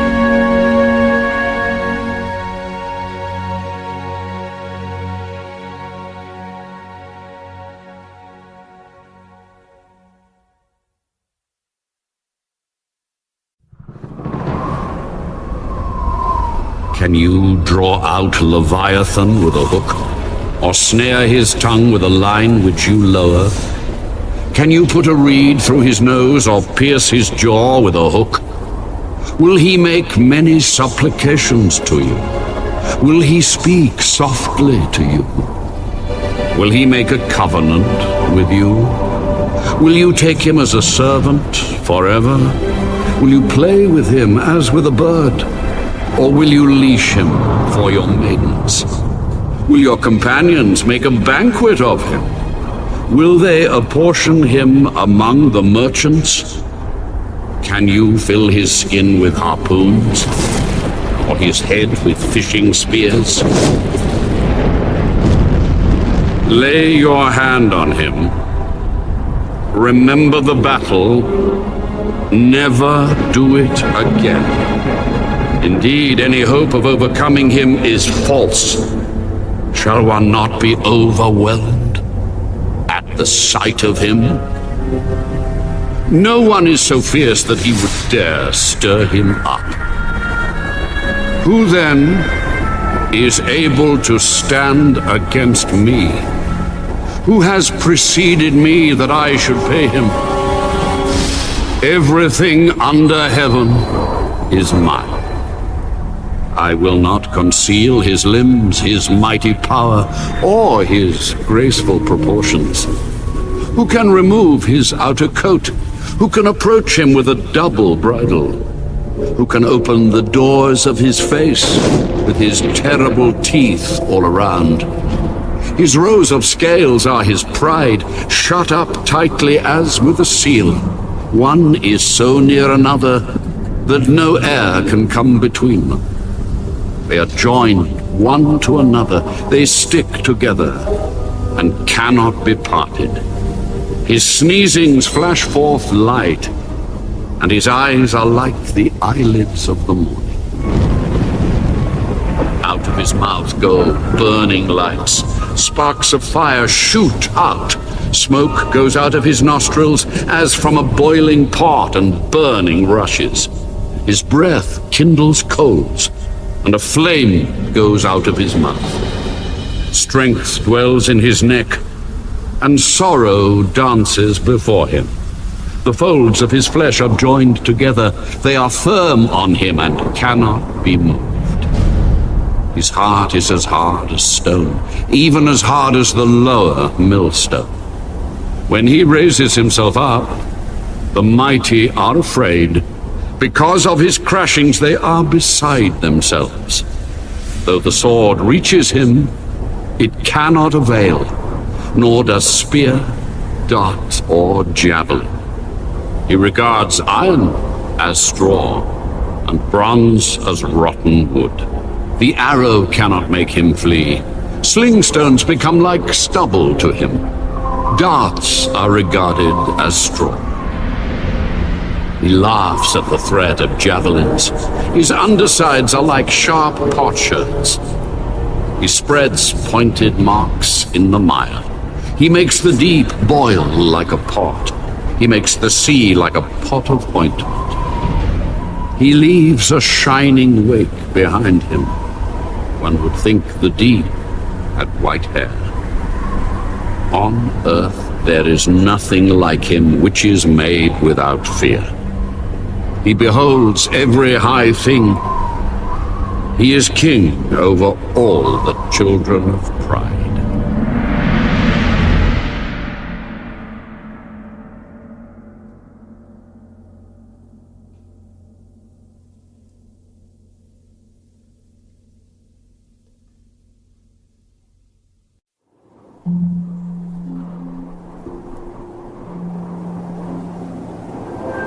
I know that you can do everything, and that no purpose of yours can be withheld from you. You asked, who is this who hides counsel without knowledge? Therefore I have uttered what I did not understand, things too wonderful for me, which I did not know. Listen, please, and let me speak. You said, I will question you, and you shall answer me. I have heard of you by the hearing of the ear, but now my eye sees you. Therefore I abhor myself and repent in dust and ashes. And so it was, after the Lord had spoken these words to Job, that the Lord said to Eliphaz the Temanite, My wrath is aroused against you and your two friends, for you have not spoken of me what is right, as my servant Job has. Now, therefore, take for yourselves 7 bulls and 7 rams. Go to my servant Job, and offer up for yourselves a burnt offering. And my servant Job shall pray for you. For I will accept him, lest I deal with you according to your folly, because you have not spoken of me what is right, as my servant Job has. So Eliphaz the Temanite, and Bildad the Shuhite, and Zophar the Naamathite went, and did as the Lord commanded them, for the Lord had accepted Job. And the Lord restored Job's losses when he prayed for his friends. Indeed, the Lord gave Job twice as much as he had before. Then all his brothers, all his sisters, and all those who had been his acquaintances before came to him and ate food with him in his house. And they consoled him and comforted him for all the adversity that the Lord had brought upon him. Each one gave him a piece of silver, and each a ring of gold. Now the Lord blessed the latter days of Job more than his beginning. For he had 14,000 sheep, 6,000 camels, 1,000 yoke of oxen, and 1,000 female donkeys. He also had 7 sons and 3 daughters. And he called the name of the first Jemimah, the name of the second Keziah, and the name of the third Keren-Happuch. In all the land were found no women so beautiful as the daughters of Job, and their father gave them an inheritance among their brothers. After this, Job lived 140 years, and saw his children and grandchildren for 4 generations. So Job died, old and full of days.